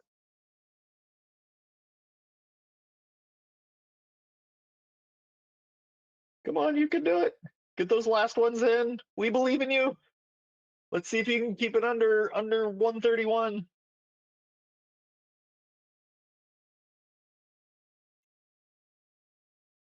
Yeah, this is one of those cases where if sorted early, they can sit up there. And now that we're in the end game, one big swipe to get them all down rather than the extra travels might be able to help. You can see that she's rotating, flipping those pieces in, trying to get them, trying to grab them as quickly as she can. There we go. Oh, it was a little bit more. Lenka might be able to swoop in here, depending on how many pieces Sarka has remaining. It's a little difficult to tell, but Lenka is down to, if I can see all the pieces, I think she's down to about the last 15. Sarka slightly ahead here, but I think it's mostly fill in on the cobblestone. Sarka making a jump, a dive almost to the top to try to grab the rest of the remaining pieces. Lenka filling them in. Is she going to be able to overtake? Lenka has the last two pieces in. She hits the timer, I think, just ahead of Sarka. Congratulations, Lenka. You took the slot. Sarka not too far behind. This is going to be really, really amazing. Yeah, well done, Lenka. Just managed to scrape in there, and Nasaka is also doing an amazing job here. Last pieces on the border. So Lenka came in with 1 hour and 31 minutes. Congratulations, Lenka. That was an amazing close. So just giving her Saka her moment in the spotlight. And I'm sure her family are cheering her on. I know her family like to watch the live stream. Go, Mom. You can do it. Well, I love it whenever family watches the live stream and when like everybody cheers them on. Sarka closing this one out. So close to the Come on, end. Saka. That fatigue hits in whenever everything starts looking the exact same. Whenever you've been puzzling for over an hour and a half, that fatigue sets in. Your back's hurting. Your eyes are swimming. Everything is starting to blend in together. Just taking that quick moment to breathe, blink, look at what the piece is, sync it, and she hits the timer. Ooh, and she does it. Sarka. She did. It's a great finish. I think it's one of her highest placements. I mean, 5th place. Yeah, she has just been steadily making progress, and it's so exciting to see since she joined fairly early on in the Euro Jigsaw Jam, how far she has come in that time. It's really, really wonderful. I love seeing everybody's progress, not just in this puzzle, but across a lot of puzzles. You know, I tell people, Mari and I tell people all the time that as long as the line is going down, right, your average time for puzzles keeps going down, you're progressing, right? You're getting better. There's going to be some puzzles that surprise you and are really difficult. There's going to be some that you surprise the puzzle and absolutely crush. But on average, people are just getting faster and faster. And it's so fun to see how all of these introverts are coming together to make a community and a really fun sport just improve exponentially week by week. Yeah, and I really like how Anna Stoll is finishing in the middle. So she's pretty much done everything and has just this one pink hotel in the middle to finish off. It's something we don't see so often. And especially in this puzzle where we see, for example, Tobias has gaps in the sky. Anna Roos has a bit more gaps spread out throughout the image, and Kati has a few gaps in the sky as well as the left building.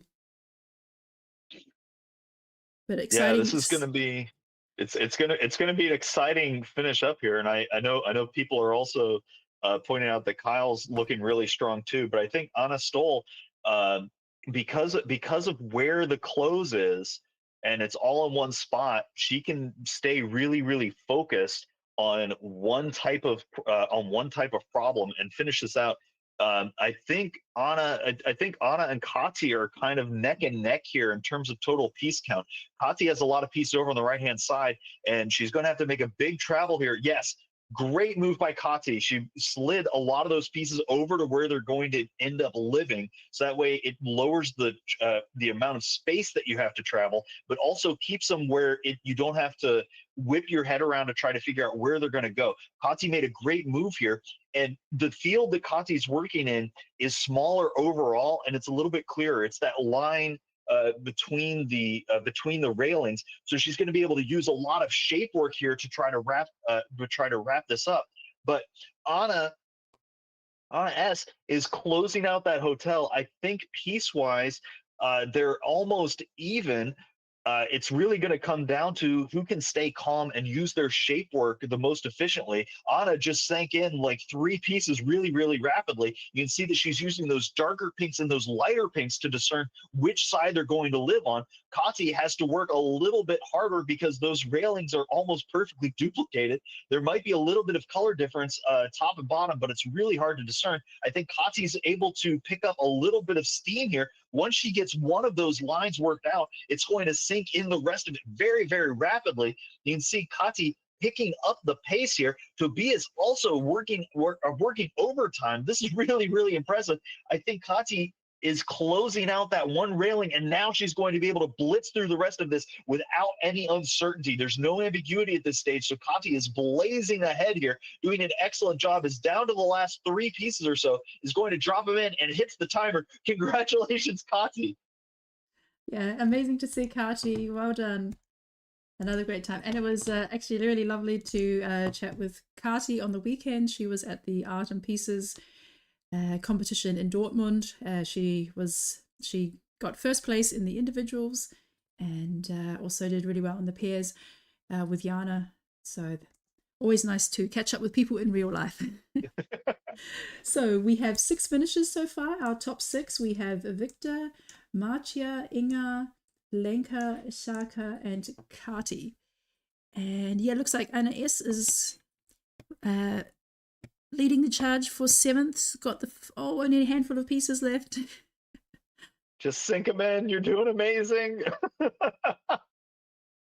Pop them in, pop in those. I love plugging those holes at the end. There it is. Congratulations, Anne. Oh, and Anna S just finished, but somebody sneaked in before that we didn't have on screen. Let me pull up Anna Rupanen from Finland. Also placing really highly. Fantastic, Anna.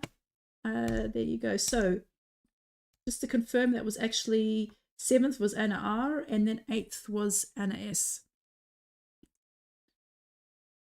Amazing. Congratulations. There's it wasn't all that long ago that trying to get a puzzle done in like under an hour 40 was a Herculean task. It was considered near impossible unless it was a very friendly puzzle.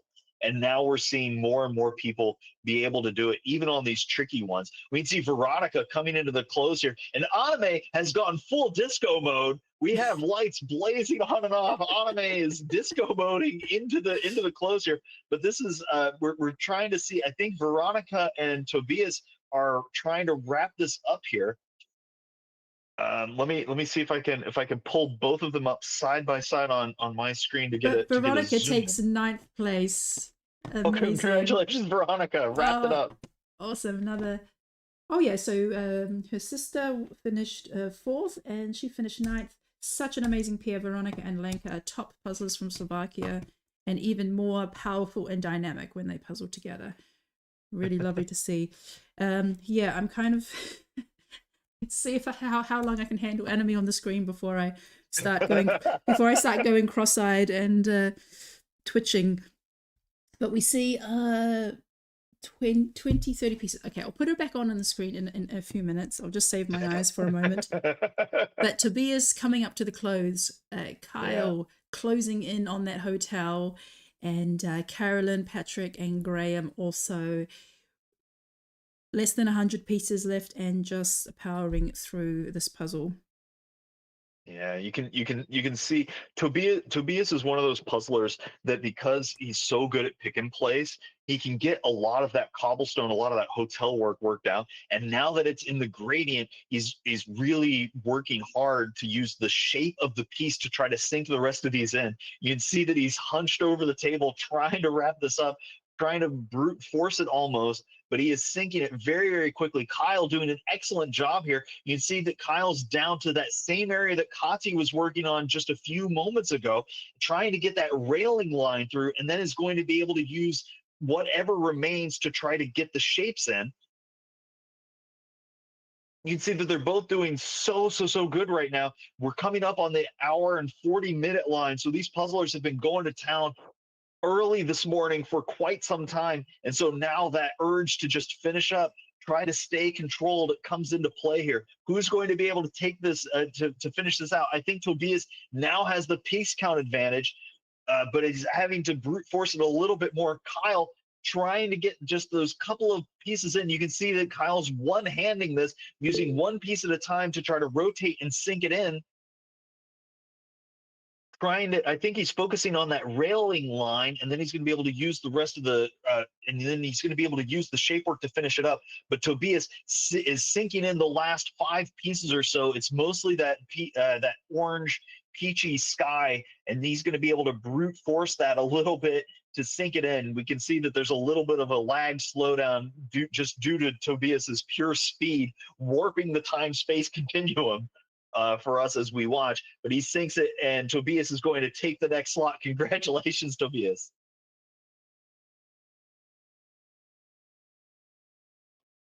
And Kyle doing an amazing job. Just several pieces left to go, just a handful. I'll see if Enemy is now on her final pieces. Yes, final pieces. There we go.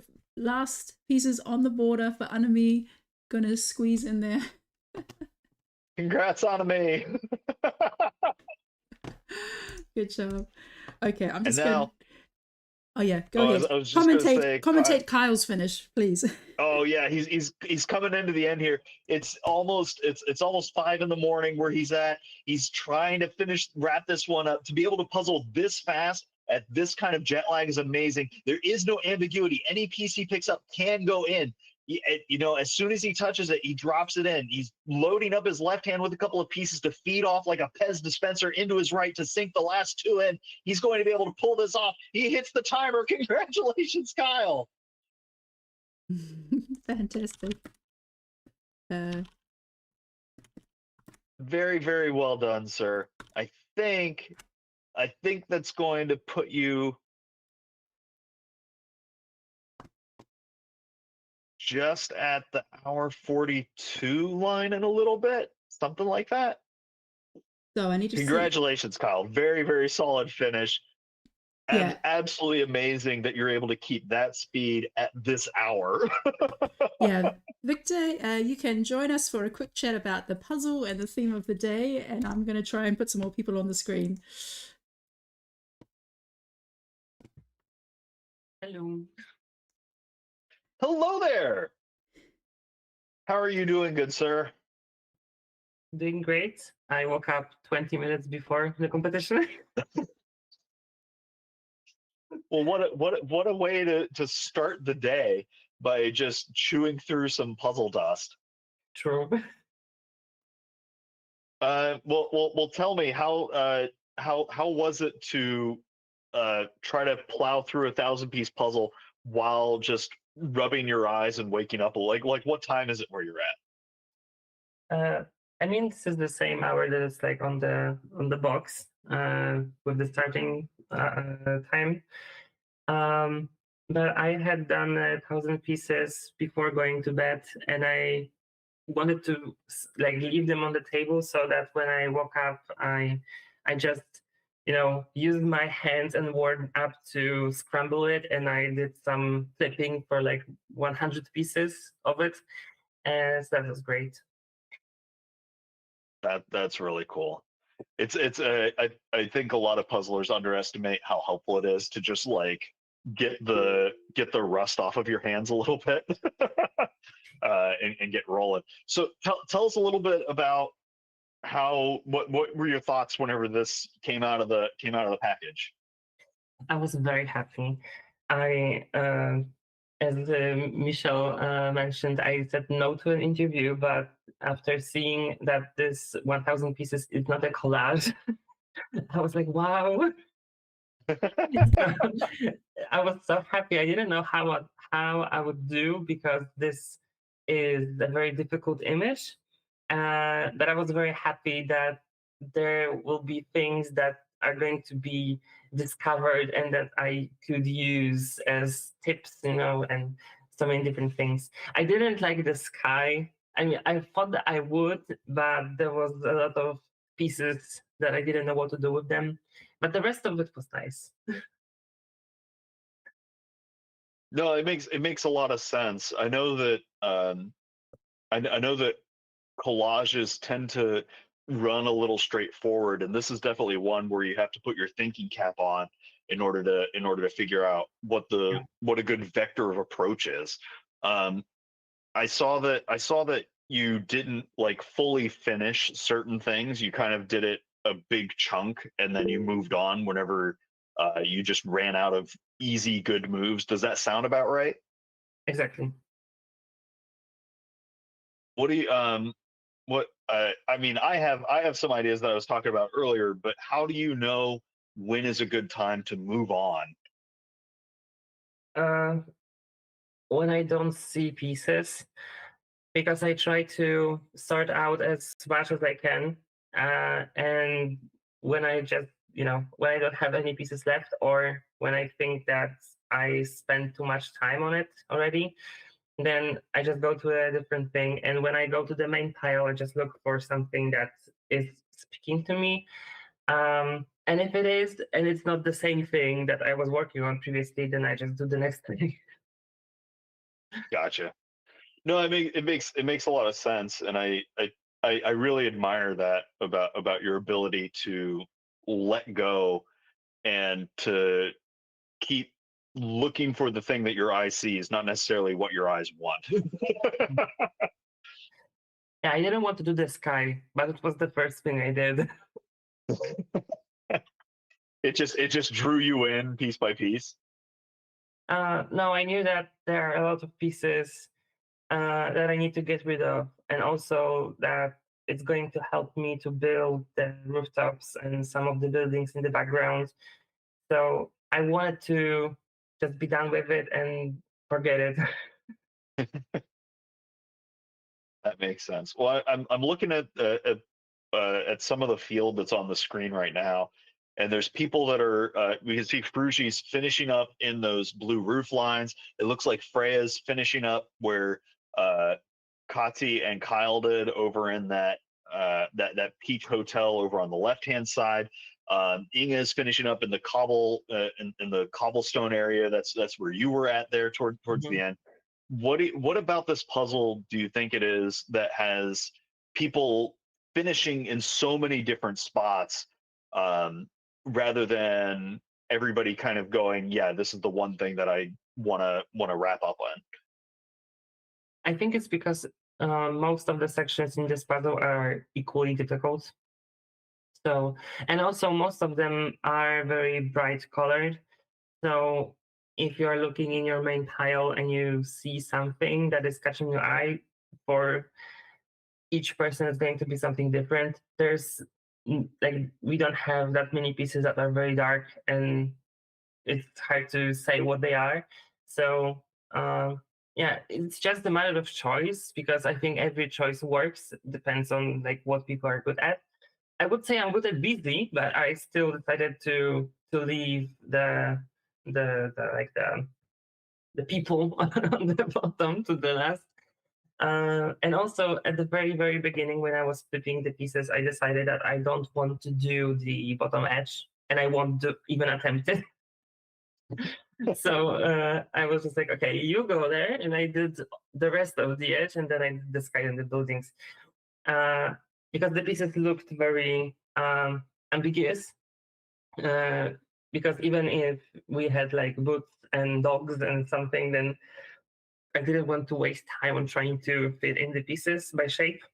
And I think that was a good approach because I just worked from top to the bottom, and I didn't finish with the edge, but I was kind of finishing with the edge because I had both pieces from the edge and from the people together, and I kind of mixed them up. That's Alright. that's really cool. Yeah, I just need to Also- make a shout out to a few people. We just had a few finishes in the last couple of minutes. So after Kyle, we had Herefna, Freya, J. Katarina, Fruji, and so we're now up to 16 finishes. There is a little bit of a bug in the system. It says that Tobias finished at 1 hour and 54 minutes, but we're at 1 hour 50. So there is a little bug in the system there. Tobias did finish around 1 hour in the 40, between 40 and 50, 45, I think. So we will go back after the competition and I'll check the video and I'll adjust his time. But if, for example, so most people will, between 10 and 16 are actually one rank lower. So we're sorry about that and we'll fix that up. But yes, Victor, thank you. Real quick, Michelle, I want to say that we're coming up on the hour 51 line. I know some people have a goal of getting under 2 hours. You have about 9 minutes remaining. You can do it. We believe in you.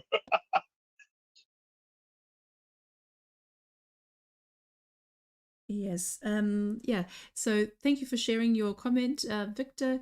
And so why do you think that you are an introvert, or do you feel that you have maybe become more extroverted throughout puzzling? I wouldn't say that I became more extroverted. I just opened up because I like a lot of people. and I think that's it. Yeah, when I was in Spain, first time I didn't really talk to anyone who didn't like walk up to me specifically because I was so scared. Like I had to specifically go 3 days without even almost looking at Kristen, and I had to write to her on Instagram and asking her if I can walk up to her tomorrow. So this is the level. But that was a special moment for you then, that you obviously wanted to go up to her, and for you felt that like you could reach out to Kristen on Instagram and then ask her if it would be okay for you to come and say hi. Yeah, I didn't want to bother her. She was always looking very intense.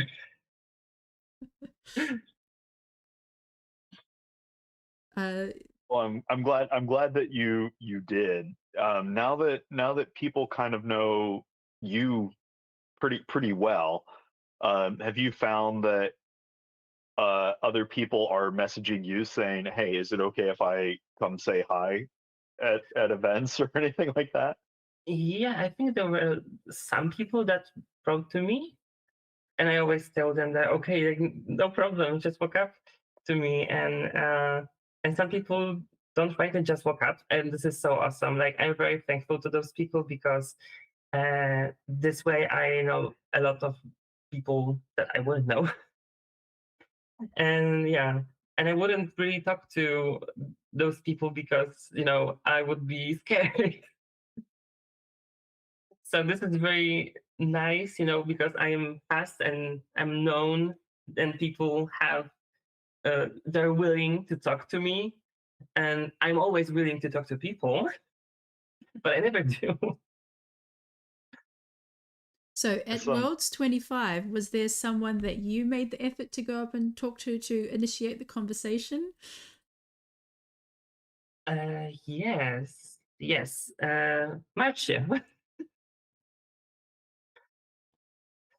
Very Definitely nice. Marcia, and I think more people too, but Marcia is like the main one. And was that a bit nerve-wracking for you? Yes, it was. And also we were talking on Instagram a lot beforehand, so it was easier. Yeah, I think that definitely helps to have kind of like broken the ice on Instagram, and to kind of like just share some like fun interaction like after a competition, or to congratulate each other. I think that's often how these little Instagram friendships start. Definitely, I agree.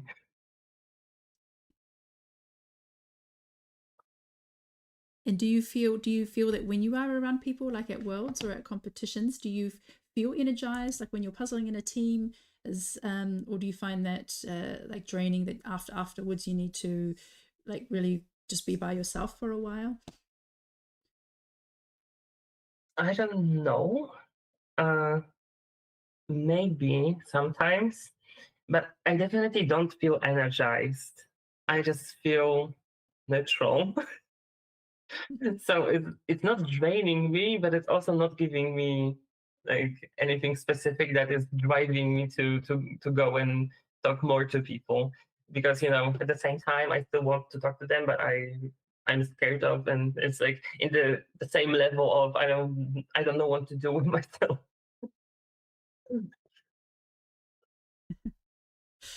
Jim, did you have any other questions for Victor? I was going to say, I know that a lot of puzzlers, because they're introverted, they're not always sure how to make those connections with other people. And for some folks, it is easy to like, okay, I'm going to walk up, or okay, I'll send a message. But sometimes even just sending a message to someone, it can invoke a lot of uncertainty of like, well, am I bothering them, or that kind of thing. What sort of advice might you give to somebody that wants to reach out to another introvert, or wants to kind of enter the community a little more? Try to not overthink this. I know it's very difficult to not overthink this, but try not to. And for puzzle people, I think most of us are actually very nice. So even if you write something that you think is dumb, or if you think that you are bothering someone, you probably are not. And if someone is not replying to you, it's mostly because they, are doing puzzles and they take time. That's absolutely true. I can't tell you the number of times that I've missed a message just because life gets in the way, or other things. It's like, no, I like you're a wonderful person and I want to talk to you, but life happened. I'm sorry. Yeah. That makes sense. I just have one more question, actually. So Fuji interviewed me recently. She came over to my house and we were doing some sweepers, like EJJ behind the scenes. Mhm. And she also got questions from the community. One of the questions that was asked to me was, what are your personal boundaries, and how is it when people come up to you and say hi at competitions? And we kind of yeah, at least for me and my husband, we kind of laughed because I said I don't have boundaries, and I really like it when people come up and say hi, and I don't have any kind of special like don't talk to me moments. I mean, but then I realized it probably came from some other people, because I know some other people who have YouTube channels have said that, for example, half an hour before a competition, they don't want to be interrupted and have like kind of these conversations. They prefer to be like kind of getting in the zone, maybe breathing, stretching, preparing for it. For me, I don't have that because I don't get nervous before competitions. But then I realized afterwards, what I probably should have said is that if I'm sitting at the commentary desk, that's probably like my zone.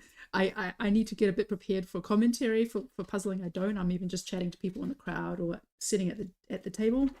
But then I realized, actually, if I'm sitting at the desk some minutes before the competition, I'm checking my tech and checking the participant list. So long background to the question, but do you have any like private moments that you want to like reserve before competing? Maybe if someone finds me eating, then I want to just eat that and then talk to you. Fair enough.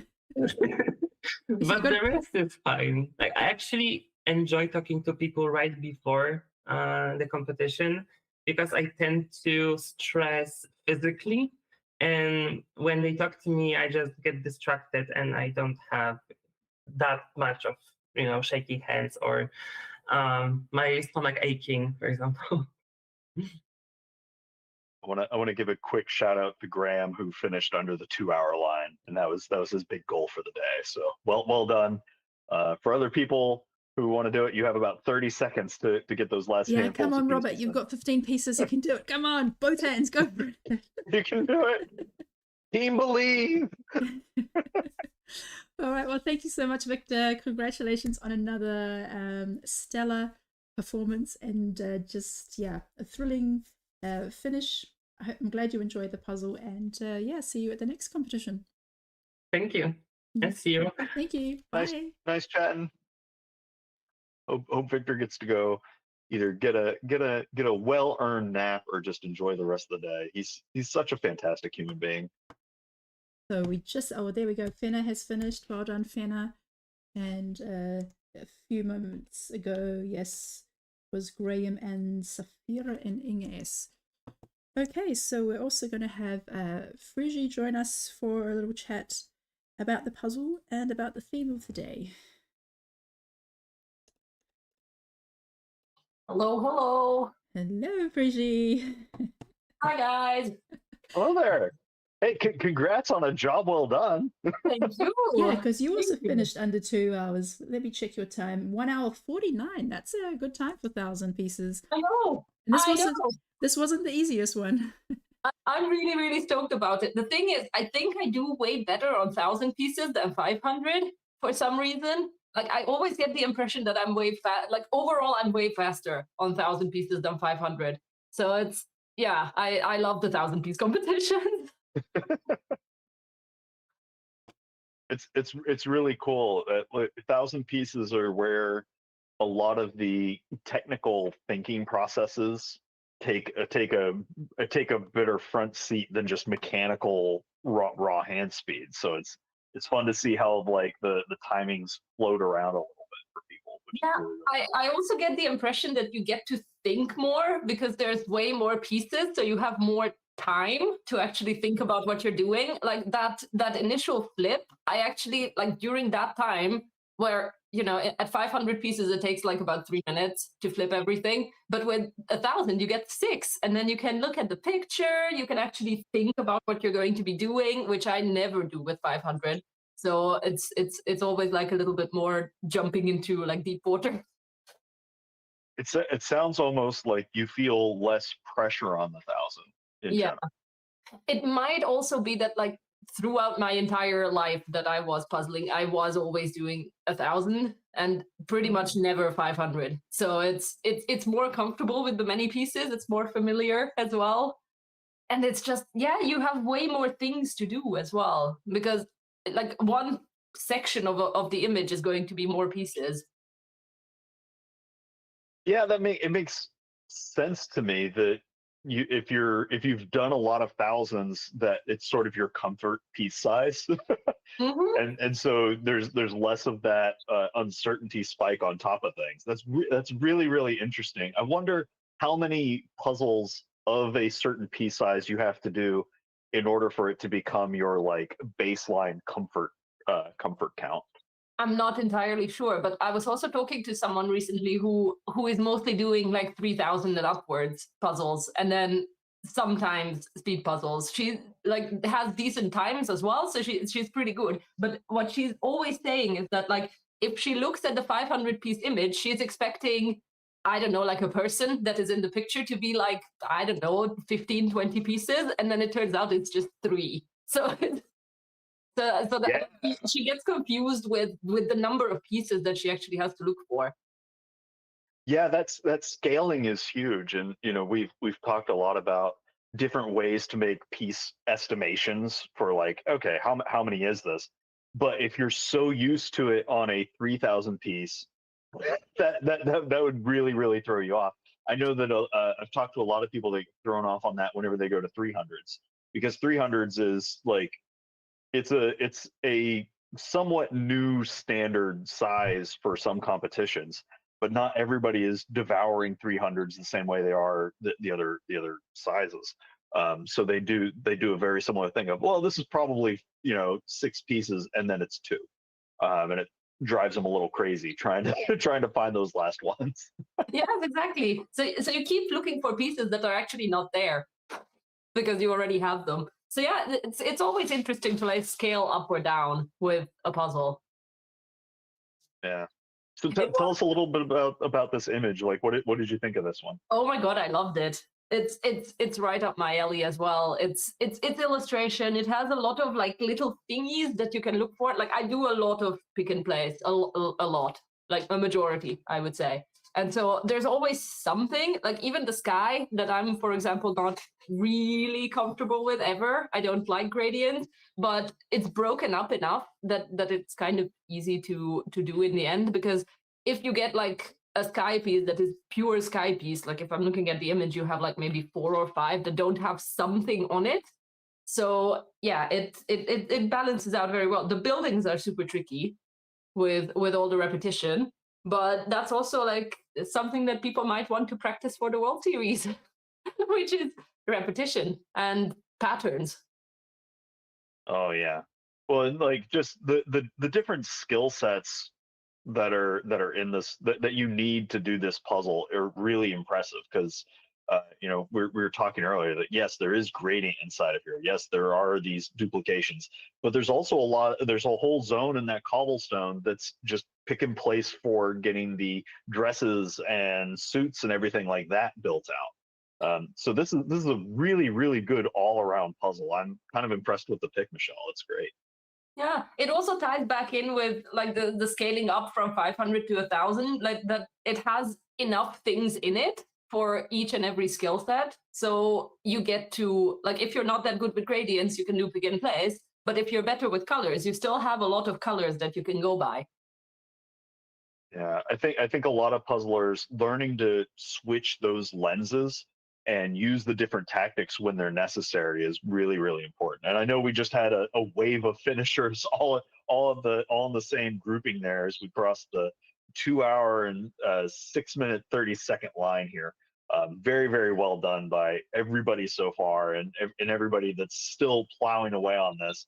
We know you know, we talk about it as though it is easy. It is not easy at all, to be able to get this much done in this time. So keep on pushing at this point. Fruji, the question of the day was about introversion versus extroversion. Tell us a little bit about where you think you sit on that spectrum. Oh, I'm all in extrovert. So I am the kind of people, if I have to stay at home and not do anything, I go completely crazy. And like I need to go out and be around people. That's what charges me. And I enjoy talking, as it has been seen before.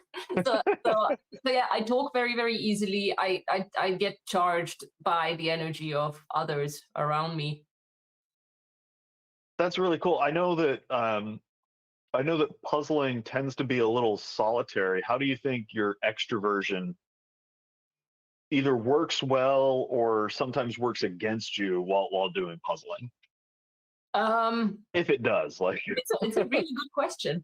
Well, the thing is, like, yes, I have done a lot of like solitary puzzling, but the way I got into it was actually together with my father all the time. So it was always like a shared activity that I had as a child, at least. And then obviously once I got like very much into puzzles, I would do them myself. So, but to this day, I like team and pair puzzling way more, because then I'm not alone and I can bounce back from someone always and share ideas and things like that. So yeah, Michelle has it from experience. I talk in the team. So like yeah, when our team was doing some challenging puzzles, and once Michelle and me get quiet, that's when the puzzle is hard. So, yeah. so until then I talk. So, Whenever the motor puts out, right? Like that's that's exactly. whenever you know it's a little tricky. Exactly. Yes. So that's also why I'm super happy that speed puzzling in general is picking up so much, that it really turns in this like really solitary hobby in general into something that is shared. Well, I think it's so fun that your puzzling journey is kind of the inverse from a lot of other people, where a lot of people start off on well, I like doing the puzzling, and then I found out somebody else was into it, so I went and did that.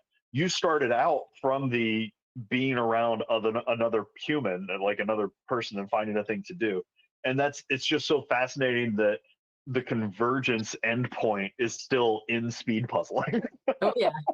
Yeah, it's also like, I guess that I was an only child, so I was hanging out a lot with my parents as well, and I think it was like an effort to kind of get me into something that would occupy me from time to time, so I don't hang out with my parents all the time, like Uh-huh. all the time at home. A little bit of a distraction. So that to get like an hour where I sit and I'm quiet. But yeah, so it didn't really work out. But yeah, so it for me it's more a community thing. No, it makes sense, and I've talked to some puzzlers where being on teams or pairs stresses them out a little bit because there's somebody else that's like in their space and like up in their grill while they're doing things. And do you ever feel that at all, or is it just exciting to have the other person there? It's just the excitement. I also don't really have boundaries, like with Michelle. Like I have no problem getting into someone's space. Like I don't get bothered. Like in puzzling, that's true, but then in otherwise, if like people get too close to me and things like that, like there I can get uncomfortable. But like over the puzzle table, it's different because then you're also like hyper focused on what you're doing. So yes, there's another person there, but you're also doing the same thing and you're not really bothered. But it's also like it's chemistry for finding a pair and a team. Like if you get along well with the person, it's okay. But if you don't get along with the person anyway, then it can be uncomfortable. Yeah, what you don't have to name names, but like what sort of like personality pairings have you found that you gel well with, and which ones have been a little more difficult? Well, most of the pairs that I had, they were super talkative as well. So that we can like chatter throughout the entire thing, or at least chatter through like the entire flipping stage and like getting started. Then we can talk, and then just once we actually have our tasks sorted, then we can like just sometimes check in with each other if everything's okay. And then there were pairs that I have puzzled together with, not even teams, where the chemistry is just not there, and it's not that you don't get along with the person as in you like them as a person. It's just somehow you vibrate differently and there's a completely different energy, or somehow they approach a problem completely differently compared to you. So it like gets in, not even really gets in your way, but like somehow bothers you because it's not how it's comfortable. Uh-huh. Yeah, so it happens. But yeah, that's why it's good that that people can like search for pairs always. And I have been super lucky because I have found like super pairs and the super teams, so it's been working very well.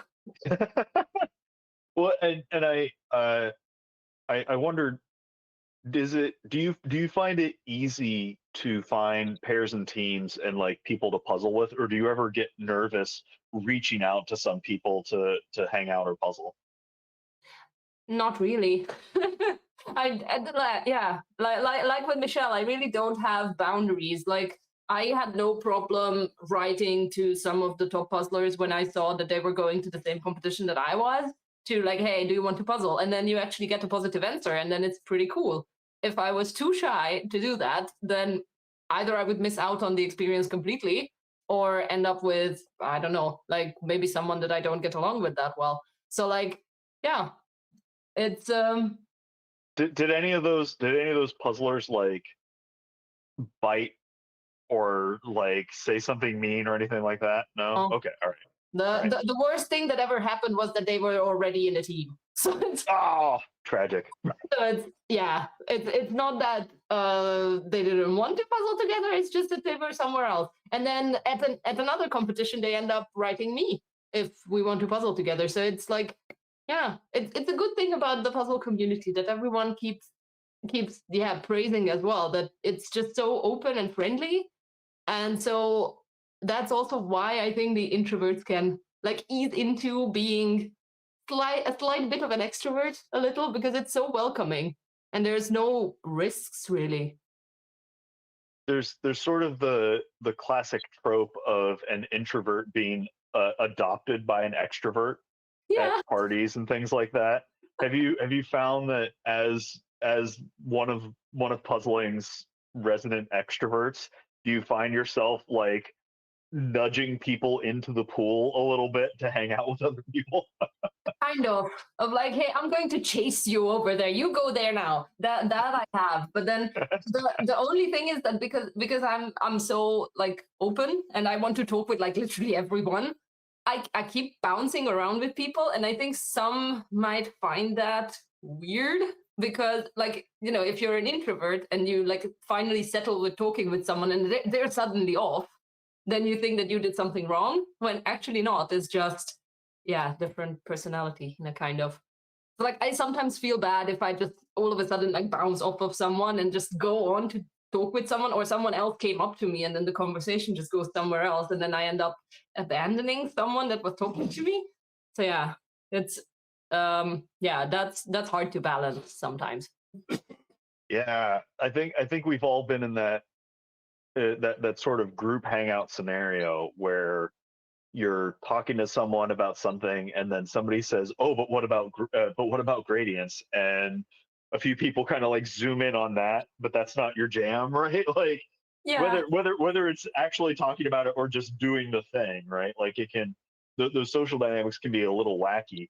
But I've never seen, it's very rare for it to be ever intentional from what I've seen, and it's usually born out of excitement for a thing rather than unexcitement for anyone in particular or something like that. Does that sound right? Yeah, exactly. It's especially like if you go to one of these puzzle events, it's like maybe a day, if you're lucky, then 2 or 3 days, or if it's world, then a week of like getting to be around the people that you want to be around with. And so you have to make time for everyone. And yeah, that ends up sometimes too little bit of time, unless someone is pushy. I get you. One of the things that stresses me out at events is I sometimes, well, I shouldn't say sometimes. I forget people's names with their faces. I'm very good at like recognizing like the hands with the names, Mhm.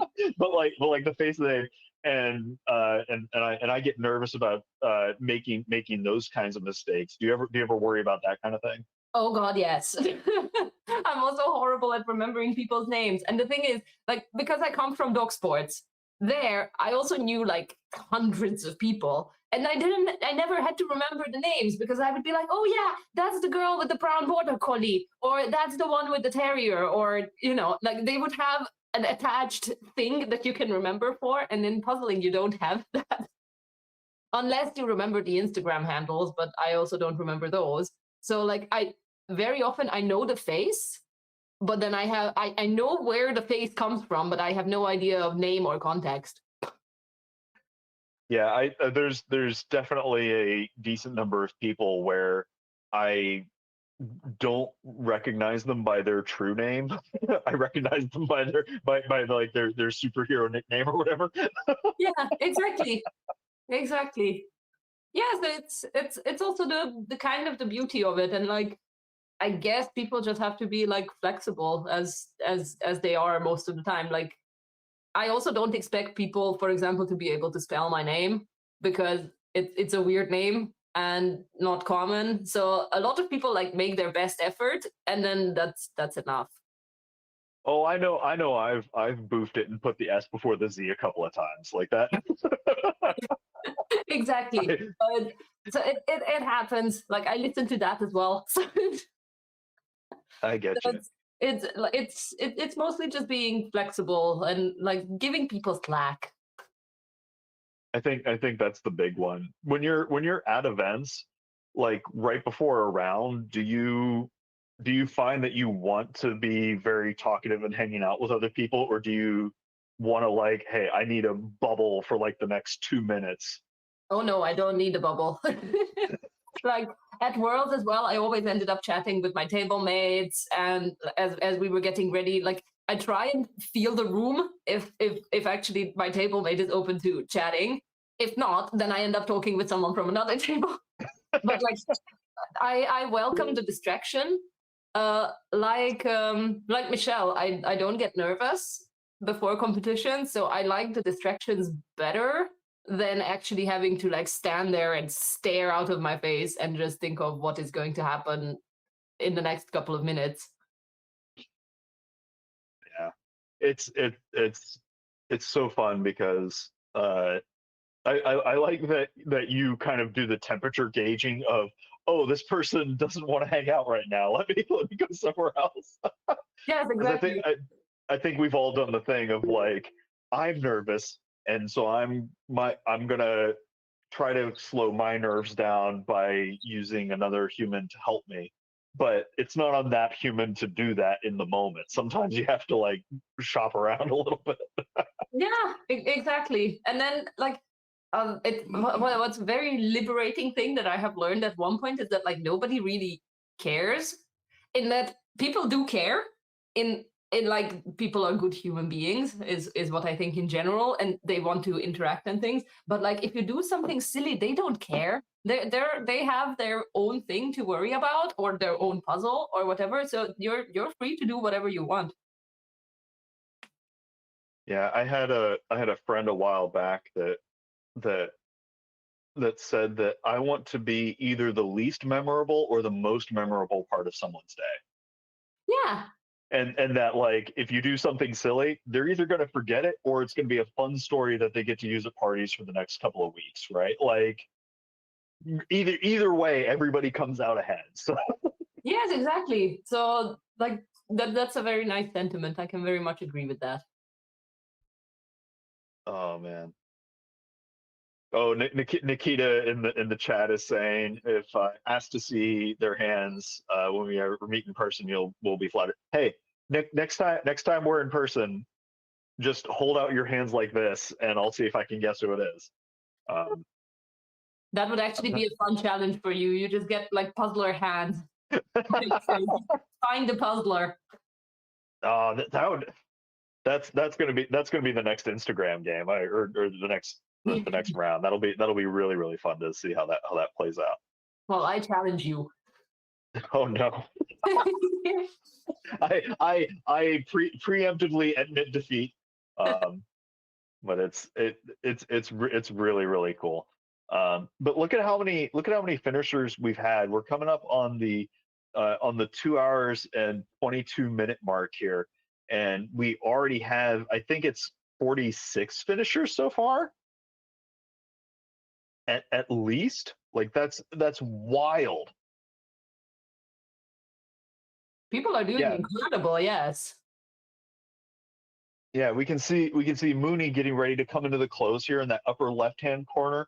Marina Anderson in the lower middle also coming to the close. You can see that she's built out a lot of that skyline, and so now that's left is the fill-in in some of those hotel and forest regions. Oh yeah, I think it is just that in between forest, between the peach and pink hotel in the middle. Those are pretty tricky zones in order to finish up. How did you approach that kind of section, Fuji? Which section exactly? Like where the trees are between the hotels. Oh, I avoided the trees for a very long time. I tried to like I did sort them out at one point, and I was like, "There's no way I'm doing this." There's the one orangey tree that is very noticeable, so I did that. But apart from that, basically, I had everything around them by the time that I did them. So I basically was just filling in gaps. Once you only have the trees for yourself and you have most of it around that, then you can kind of also go by color, because each tree has a different color, so you can kind of recognize what belongs together. That makes sense. And it's difficult whenever you want to do a whole zone, but then sometimes the best way to do it is to like break that down into smaller and smaller chunks, so that way you can target it. Yes. Like whenever you're looking at that, I know that there's the green trees, there's the yellow trees, there's sort of orange tree. Do you just go, okay, I will find all of the green trees and go from there, or like how do you prioritize that, I guess? I don't think I do, unfortunately. That is one thing that I should be figuring out. of approaching a little bit better, because like, yes, I found the orange tree parts. That's one thing, and then from then on, I basically pick up the piece and find where it goes instead of actually looking for a piece for a specific tree. And that Gotcha. ended up, for me, for example, with this here, like there's trees in four different spots, and I forgot about the one tree on the very side. Oh no. And then I realized that, like, oh, this goes there, this goes to the left side, this goes to the middle. But that also means that even though I have my pieces on the tray in the middle, I still have to travel way more with the pieces than if I actually started working in just one area. Yeah, it's one of those things where when you're scattered in your clothes, it can cut both ways, right? Like on one hand, you can really zoom in on one section and go, I'm going to learn everything I can about this one little square on the image. I'm just going to crush it and finish it out.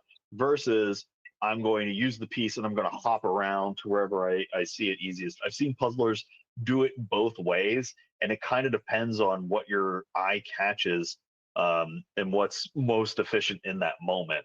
I think this is one where you could do, hey, let me study this for a few seconds and then sync it in one area.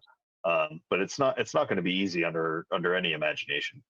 Yeah, but I also think that it kind of makes and breaks placements at competitions from time to time. Like a prime example was the European Championship, where I remember distinctly that first and second place was, I think, decided by that, because Katya and Chiara on first place, they had the last 15, 20 pieces on literally just one little circle. So they could like zoom in and work just on that, while the second place, with having exactly the same amount of pieces, had to work all throughout the puzzle. And it just eats up so much time compared to being in just one area. So I guess that once you're down to like really being in the top of speed puzzling, and it's really like seconds that decides whether you're on a podium or not, that's something that is worth studying more and more. Mm-hmm. Well, it's I guess I should say I should put it two ways, right? There's the true ideal case, and then there's the best for you in the moment, right? Like best for you in the moment is always the like the upper echelon, right? But if you're studying the process and theory, when you're doing a solo puzzle, having a zone that is all the same thing makes your life infinitely easier, because your eye is tuned to that zone. You're learning about it. You're not backtracking and getting distracted by other things as you go, right? It makes your life easier. That's different than if you're doing in pairs and teams, because if you're in pairs or teams and everybody is in the same like 3-inch circle, that's really, really tight. And like you were saying, people kind of get in each other's space a little bit more, and you're playing Puzzle Twister, and that can be really difficult, as opposed to it being Swiss cheesed and spread out a little bit more. Yes. Well, it depends very much on picture, theme style, person, yeah, all that. It's always something interesting to study, I think. Well, I wonder, I know that sometimes when building teams or groups, you think about the composition in terms of trying to balance things out. So do you think a team that is only extroverts or only introverts, do you think there's an advantage to that in a way, or do you think kind of a mix works better? I don't think it makes a difference, really. As long as the people get along well and they find how they can work together, they can balance each other out. It's like how, if there's a team where there's one person who is like slightly slower than everyone else, but everyone else can also boost that one person, because they can either help them out or let the parts of the puzzle over to them that they're comfortable with, then it balances itself out as well. And it's the same with communication, getting used to each other. It's more the chemistry between the people than the personality type, I guess. but it's also something so very abstract. So it depends on practice so much. I guess. Well, I know.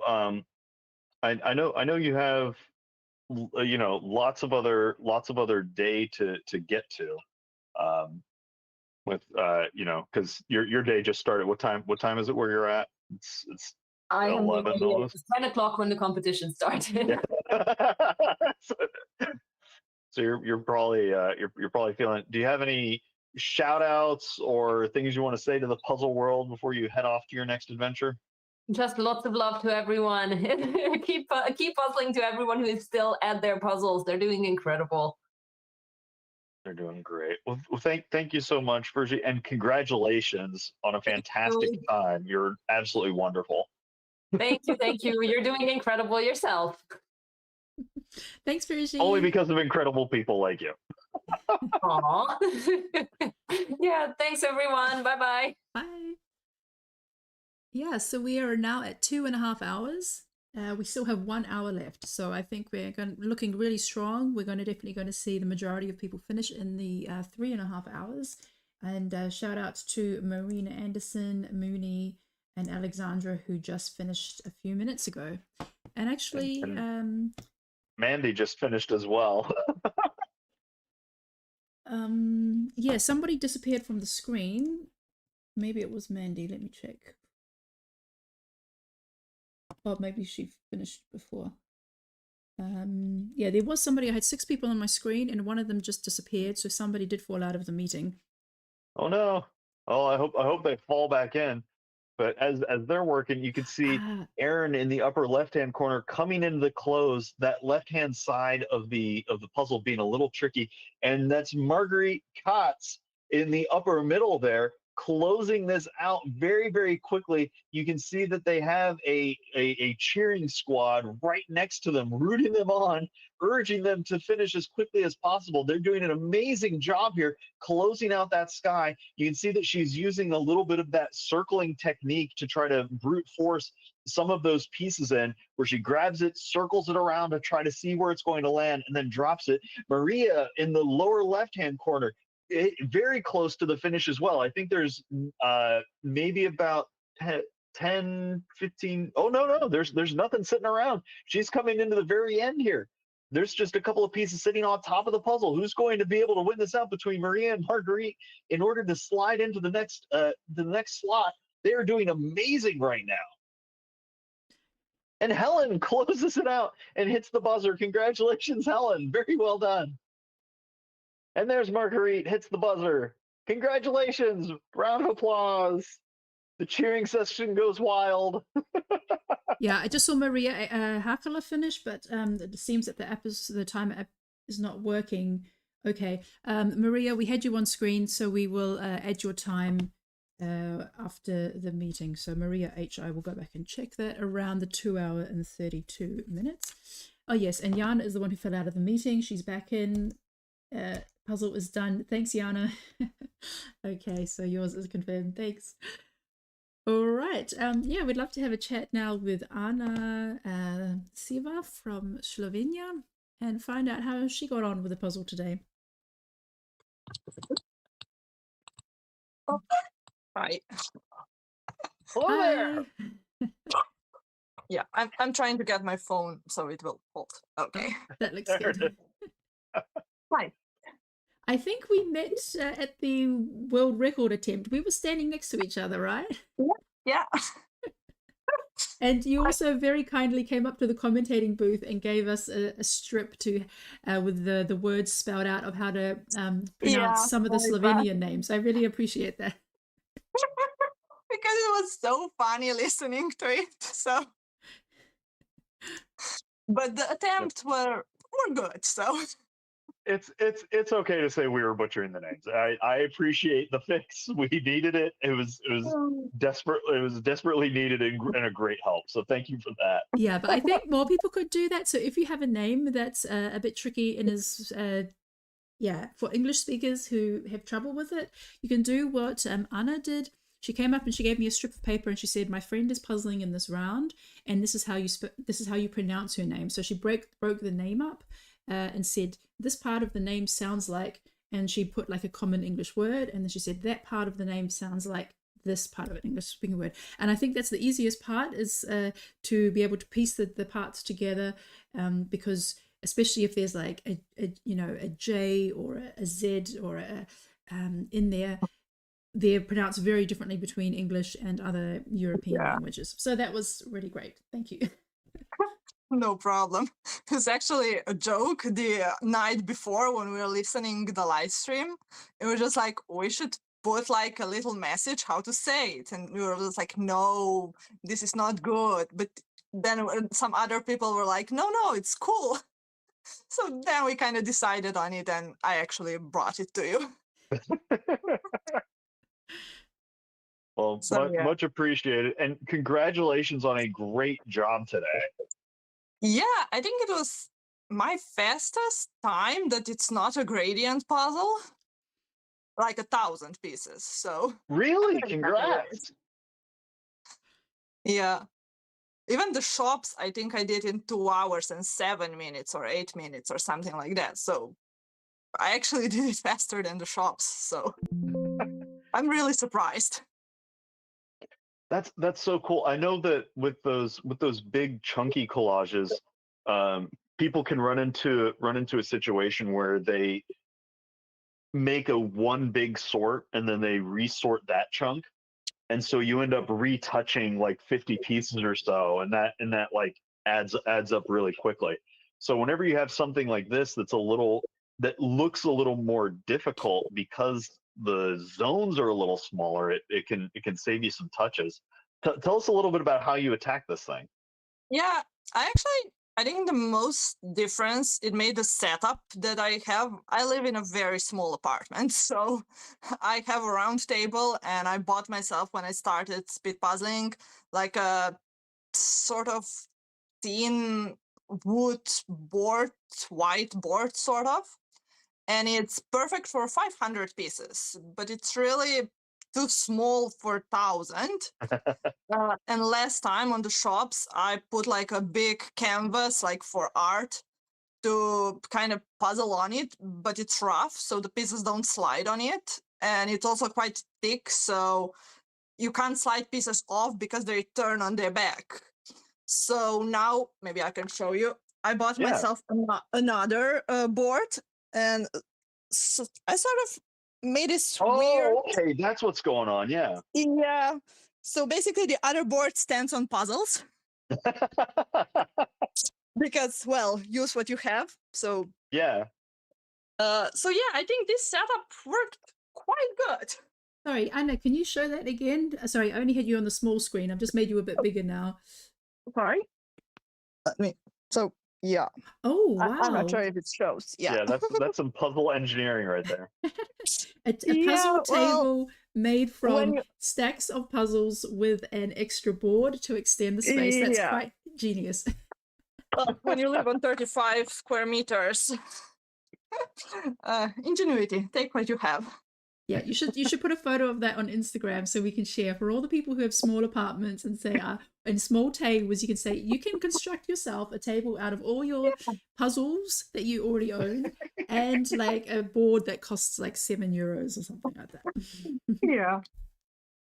So yeah, I think today this made the biggest difference.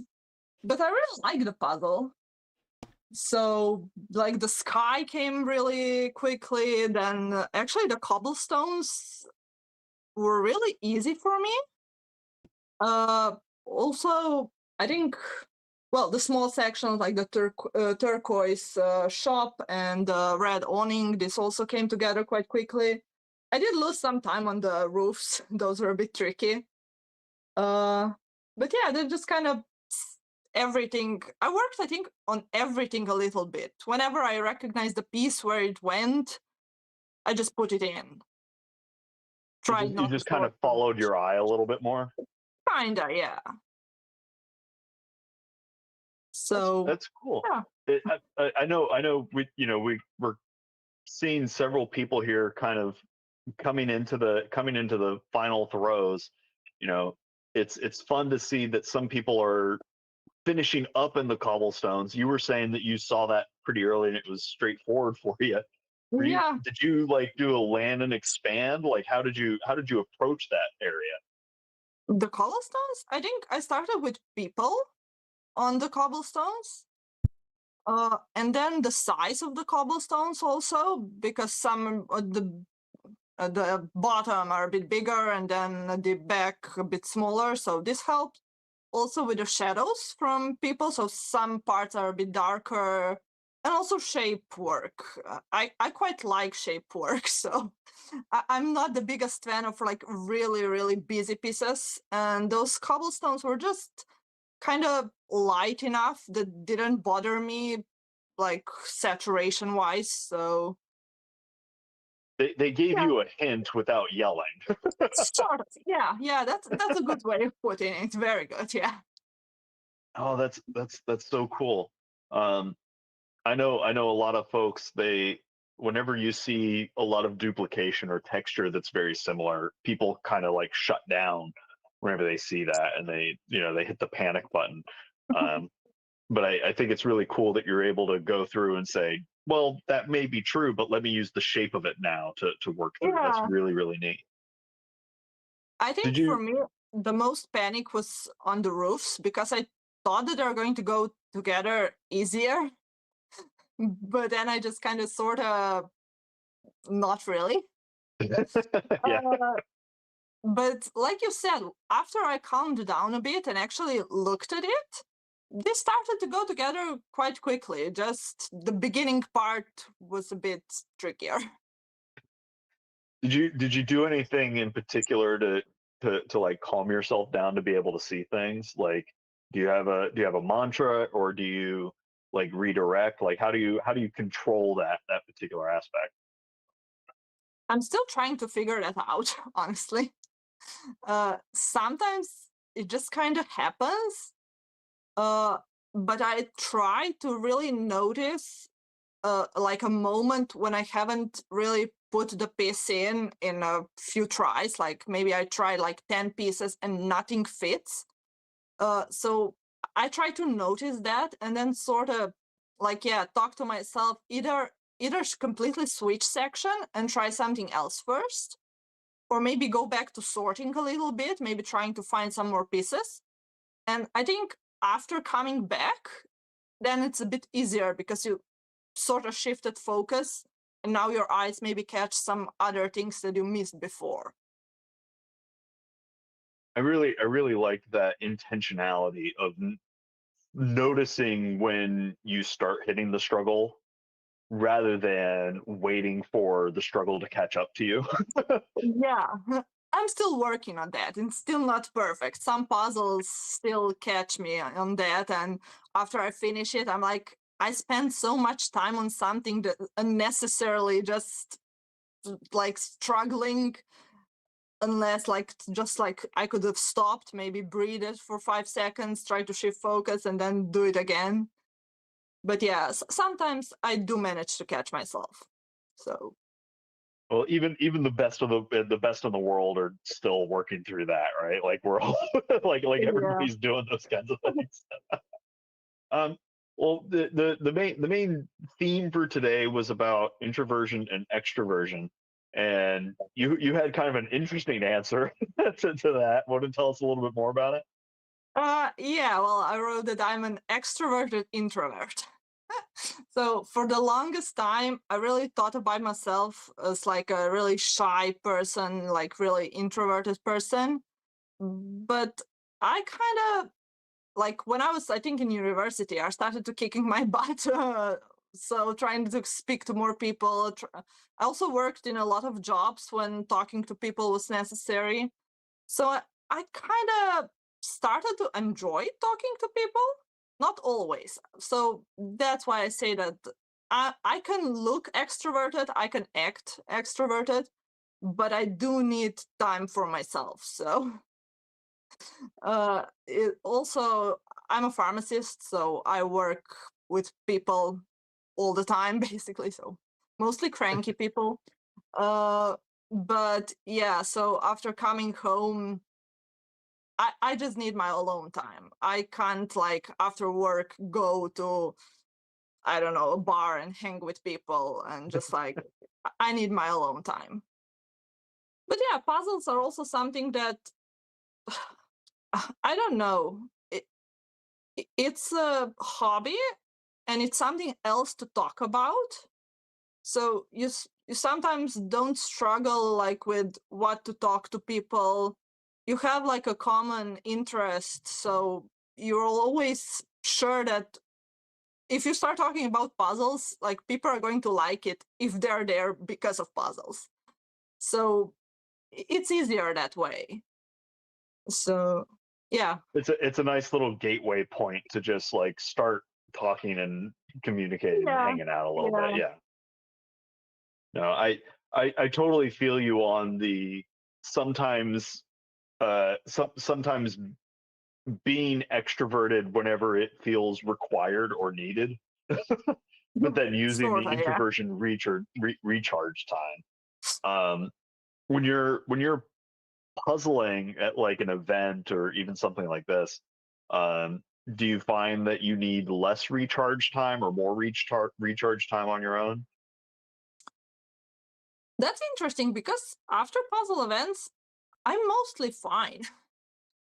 Only if it's like a compounding thing when there's a lot of work stuff and then personal stuff and then also puzzles on the weekend, like puzzle events on the weekend.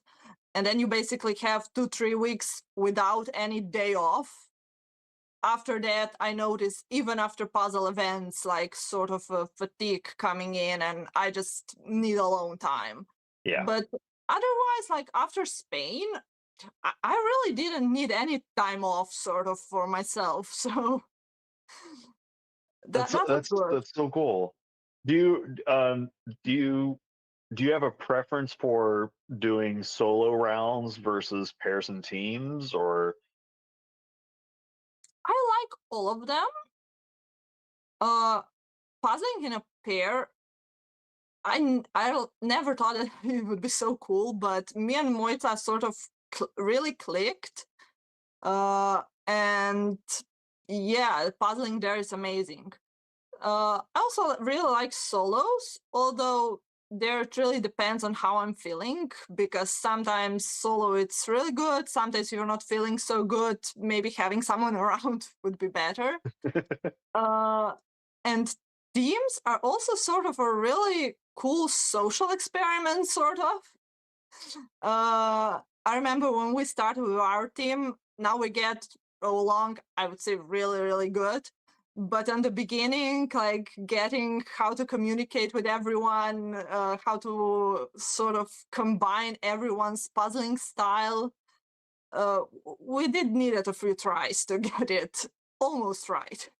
But it was no, fun either way. So I've seen that a whole bunch where some teams it takes a few swings to figure out how to gel together well, yeah. which is really tricky. Yeah. What was some of the communication things that you guys needed to like work out? Well, mostly sort of what are we doing basically, so that we don't like start doing the same thing and then the puzzle sorts are separated basically, or just so that we're sitting correctly, that's not someone working all across the puzzle. Yeah, just basically what everyone is comfortable, and then basically being comfortable saying what you want to do and what you mean to do. That makes sense. I know one of the real difficult things is, especially in any sort of group project, is giving constructive feedback, right? And also receiving constructive feedback, because it's real easy to take things as like, oh, I made this mistake, so that means that I'm bad at puzzling and everybody knows it now. That kind of thing. Do you ever find that kind of that can happen in certain teams, or what's been your experience with that kind of thing? I think at least with us, we really try to figure out not exactly what anyone did wrong, but more so like what we need to try for the next time, because no one really ever does anything wrong in isolation. It's always like an interaction that's kind of went wrong, so to say, or someone didn't understand something correctly, or someone didn't express themselves correctly. So we are more than like trying to talk out like where we would need more communication, what kind of communication, how to say something, either if we're getting at some point too much information or at some point too little information, and how to sort of try to combine all of everyone's need of either say something or maybe being told something. No, I really like that angle of nothing happens in isolation, um, which is real easy for a lot of people to fall into, of feeling like, oh no, this is just me that made a goof, or I am the only person that's pulling weight here, right? Like even that doesn't happen in isolation, right? Yeah. So I think we're right now at a way better point. So I would even say good point.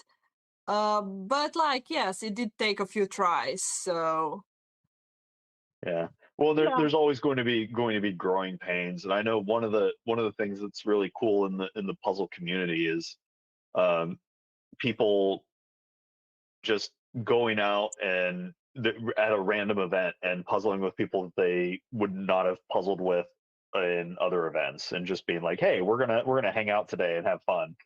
Um, do you ever get nervous puzzling with new people that you've not gotten to hang out with before?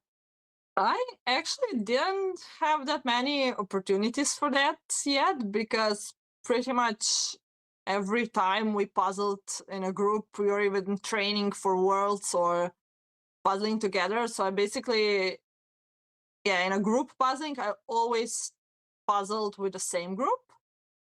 Although I do think that I would like to experience like sort of like a random puzzling groups. So just like people randomly thrown together and start to puzzle. So I think it's a good way to kind of get to know people. Oh, better yet, I did puzzle that way. The worlds, when we did the every 10 minutes change at the beginning. Oh, the puzzler shuffle thing, yeah, Something like that, yeah. yeah. That was interesting. Although that one was maybe a bit too short to actually get to know people, because you just sort of maybe started a conversation with someone and then you have to switch. So Like it's hard to find that perfect amount of time of, hey, we got to hang out and do a thing for a little bit, versus we've been here for a little while longer and I want to go try hanging out with other people too, right? yeah. Like, yeah. Well, do you get a it, there's so many things I want to ask, because now I'm really curious. Do you find that your puzzling has changed at all based on if you're feeling a little more, hey, I want to hang out with people, or hey, I need a little more space? Like, do you puzzle differently whenever you're feeling in that in between zone? I've never thought about that. Maybe. I think it changes in a pair or in a group. I think solo doesn't really matter how I'm feeling. Uh, because usually if if I'm feeling okay and like a bit extroverted, so to say, I would do fine on my own and in a group.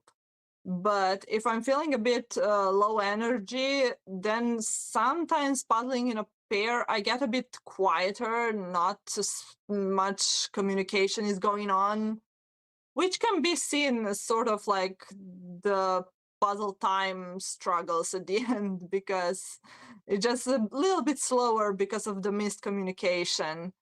And also in a team, sometimes I maybe pull myself back and maybe choose a section that's a bit on the side, like just one section, so that I can work on that and not really have to think about interacting so much on the other parts.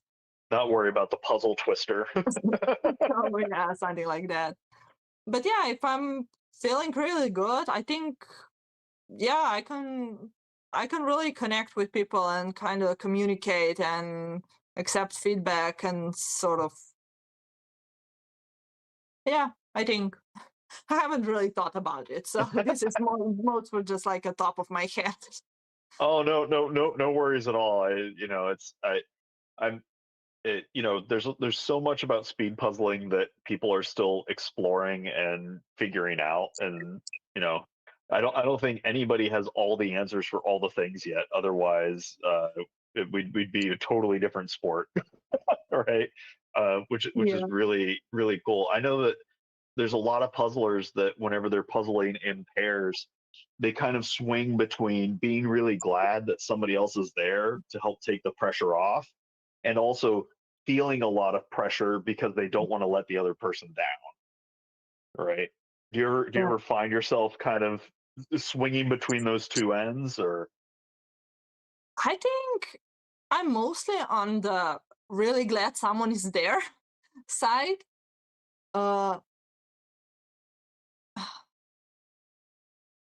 yeah, I think it's easier that way because every time you do something, something else is also kind of done.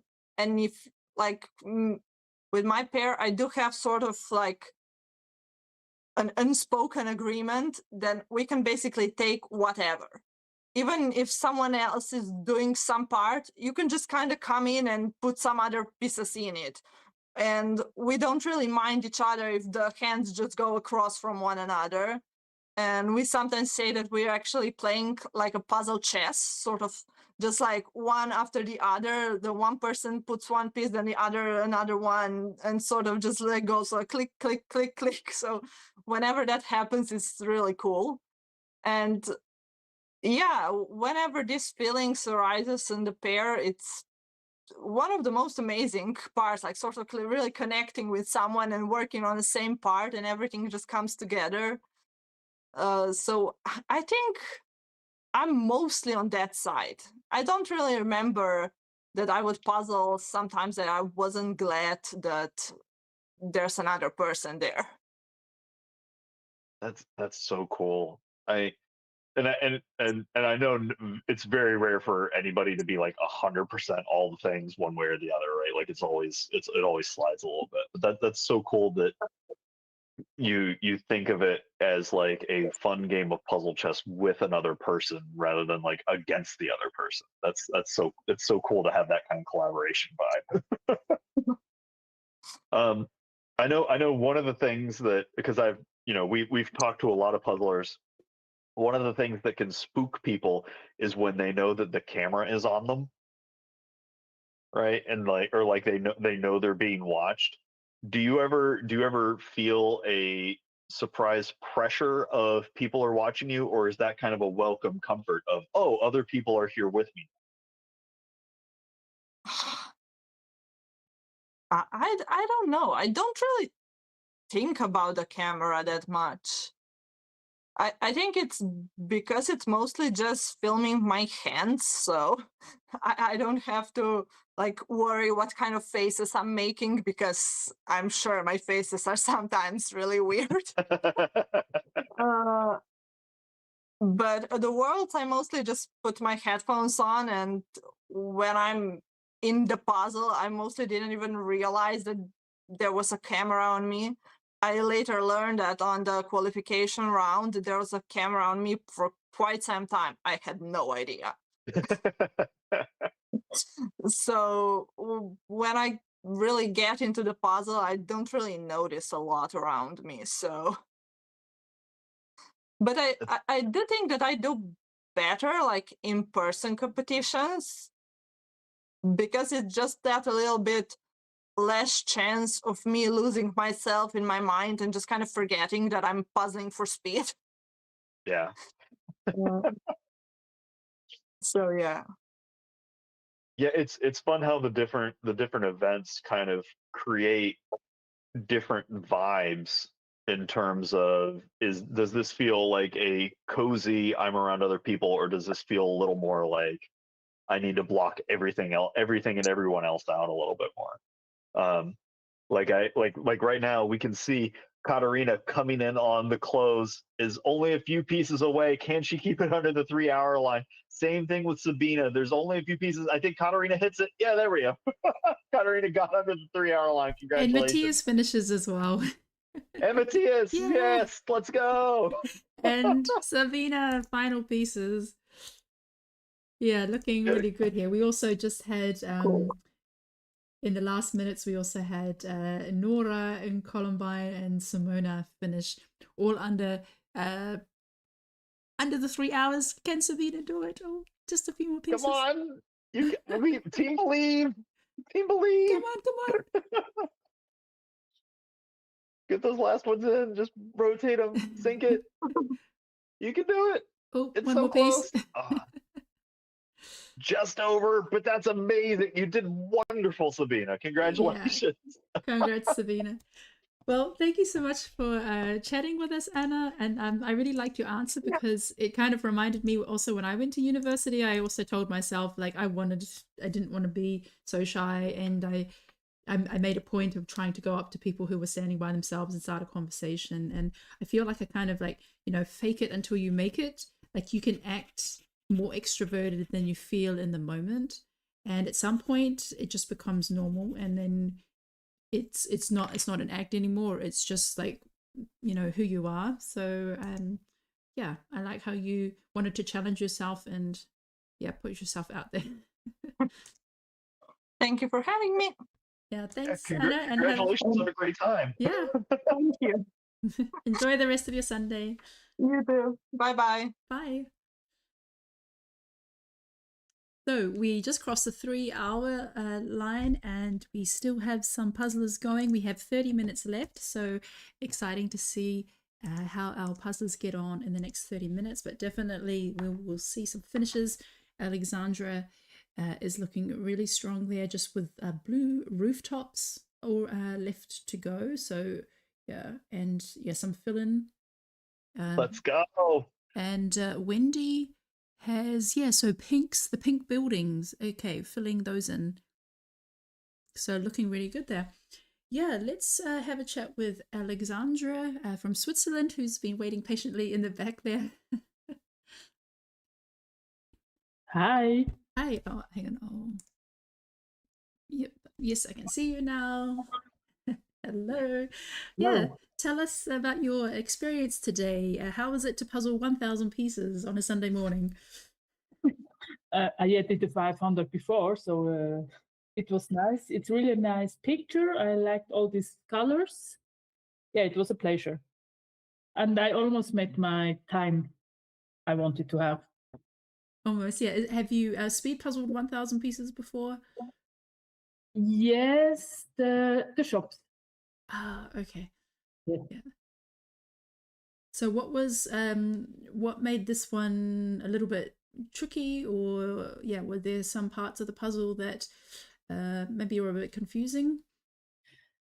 There are really many flowers on it and many balconies, and I started with them because they had some lines to do, but there are really many flowers.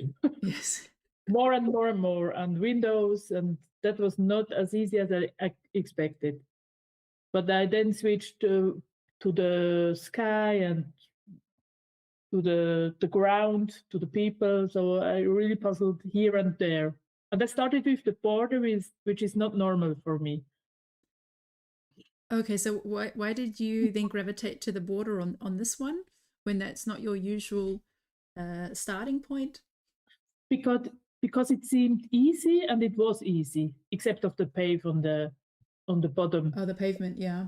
Different colors on the border. It's not like you have just one blue line for a sky. Also, the sky has so many colors on it. Yeah, that's true. I really like the gradient in the sky, and how in the top left it's like these dark, these deep purple colors, and in the top right it's more orange and red. So it gives a good navigation point to roughly where those pieces belong. But how did you get on with the clouds? Because I found that a lot of people had did the sky, but they left the gaps in the clouds. Me too. Yeah. So Yeah, because those parts look similar. Yeah, so and what did you think of the image in general of like a fashion scene in Paris with lots of buildings and lots of fashionable people wearing fancy clothes? it helped because you could, this is the woman with this clothes, and this makes it easy. Now I really like the picture, so this will be a puzzle I will keep. Yes. Very Also, the nice. is really nice. I like it. Have you done this brand before? Were you familiar with Penny Puzzle from Denmark? No, but when you told before that it's the same manufacturer as your puzzles, so I did yours. Yeah. Good. Yeah, so we had the theme of the day, and you said that you were extroverted. So I thought that was interesting. So yeah, tell us about that. Why are you extroverted? Because you're one of the few extroverts, or people who identify as an extrovert in the puzzling world. Yeah, because I think for me, puzzling is something.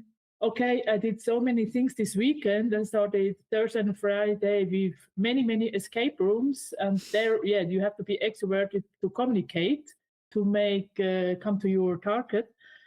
So, and this is, yeah, just a part for me not to come to me back, but I really like people and to communicate, and so I don't do many puzzles in pairs, but also there I feel it's important also to communicate what should we do next, to keep in clear communication. Yeah. Yeah, so yeah, because you mentioned escape rooms. I mean, they're generally activities that you don't do by yourself, so you do need to, generally you go with the crowd. Is also I heard that it's one price, so it doesn't matter as much how many people you bring, but so more of a group activity, or how is it that with the ones that you tried? It depends. So I had one we did was just one price for.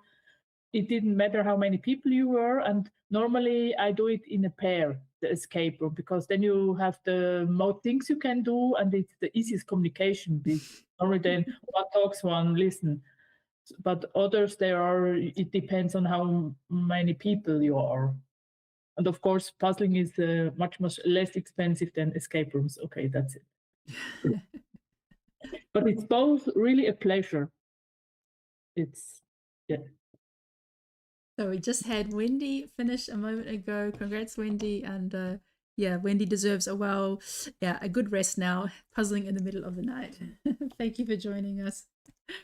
Yes, and Alexandra, the other Alexandra, is going to be finishing soon. So keep on going with those blue rooftops. So do you find, like, with your job that have you chosen a job where you get to be around a lot of people and where you get to express yourself and communicate with a lot of people? Yes, I'm doing accounting since a while, and yes, there you have to communicate for all people what they should do and what they not should do, and it's not always that you have to tell friendly things because they are doing things which they shouldn't, and yes, you have to dare to be extrovert to come to your target.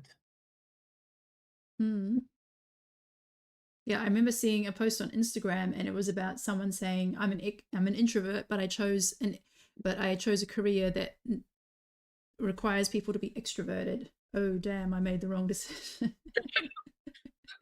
As a young, I was really introvert, but it changed. I guess also during my studies, I guess it changed. And okay, I'm turning 50 this year, so it's also an advantage to be more extrovert, I think, than as a young woman. Yeah, but it's okay to be extrovert. Yeah. So, what changed then? What changed within yourself that you became more extroverted as you experienced life, or was it a conscious decision that you didn't want to be so introverted, or was it just through the environment and the tasks that you had to do with your studies and work? I guess it was really a decision because as an introvert, I was often alone, and I just thought, when I have the question, should I or shouldn't I, then just do it. And this really changed a lot when I guess I was 23, 25. It was really a decision, and here I am. Yes. Mm-hmm. And so what kind of things did you do differently after that? After you made that decision and said, I want to be more extroverted, how did that play out actively in your life with decisions and interactions? Before, when there was an opinion to do anything, I think, but it could happen this or it could happen that, and after that I just, oh, what should happen? I just do it. I just go alone to cinema. Why not? Even what other people think about a woman goes alone to cinema, it doesn't matter to me. I just do it.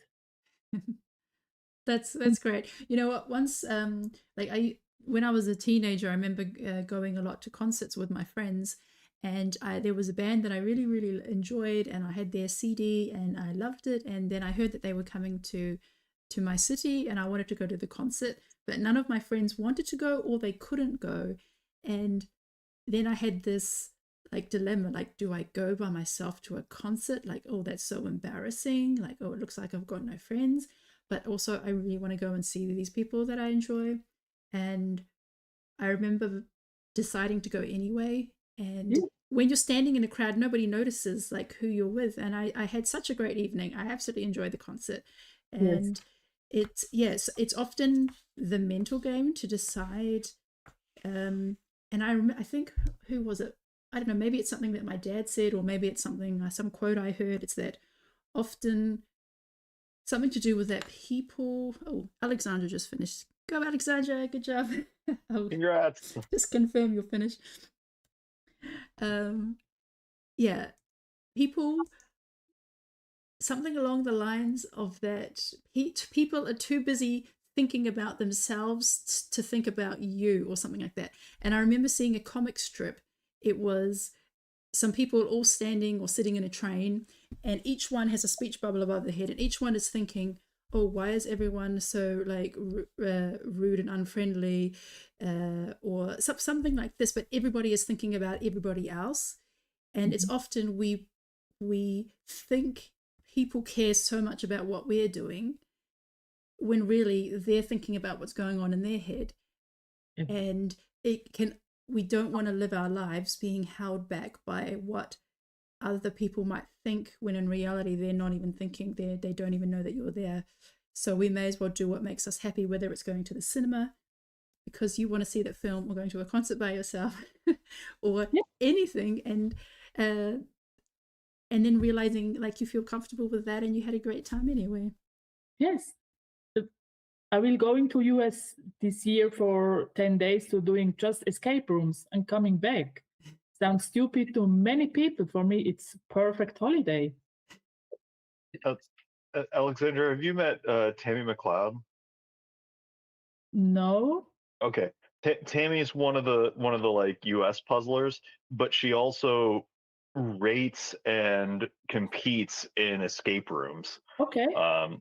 So shoot me a line after, and I'll connect you two, because she probably knows all of the escape rooms that would be really cool for you to go to. Okay.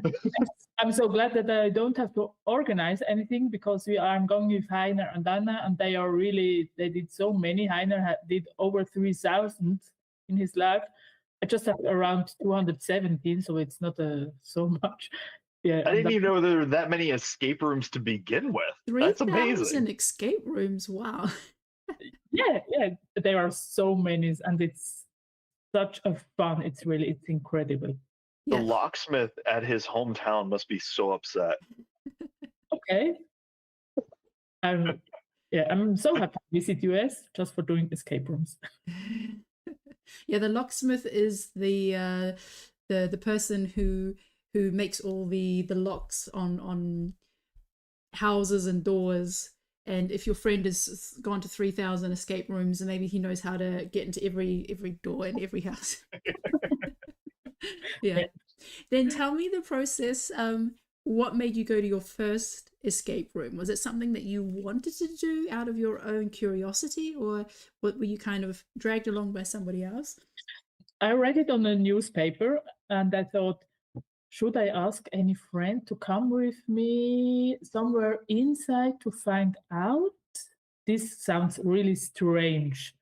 But then another friend asked me, do you want to come to an escape room? Yeah. And this is such a fun. Can we do the next one? Okay, it was Saturday. On Sunday we did the second one. And from there it's just really a pleasure for these challenges. And the room changed since the start up to now. They are much more exciting, and what they are investing into these rooms, it's just incredible. So this is just by a newspaper it started because they mentioned it there. That's so cool.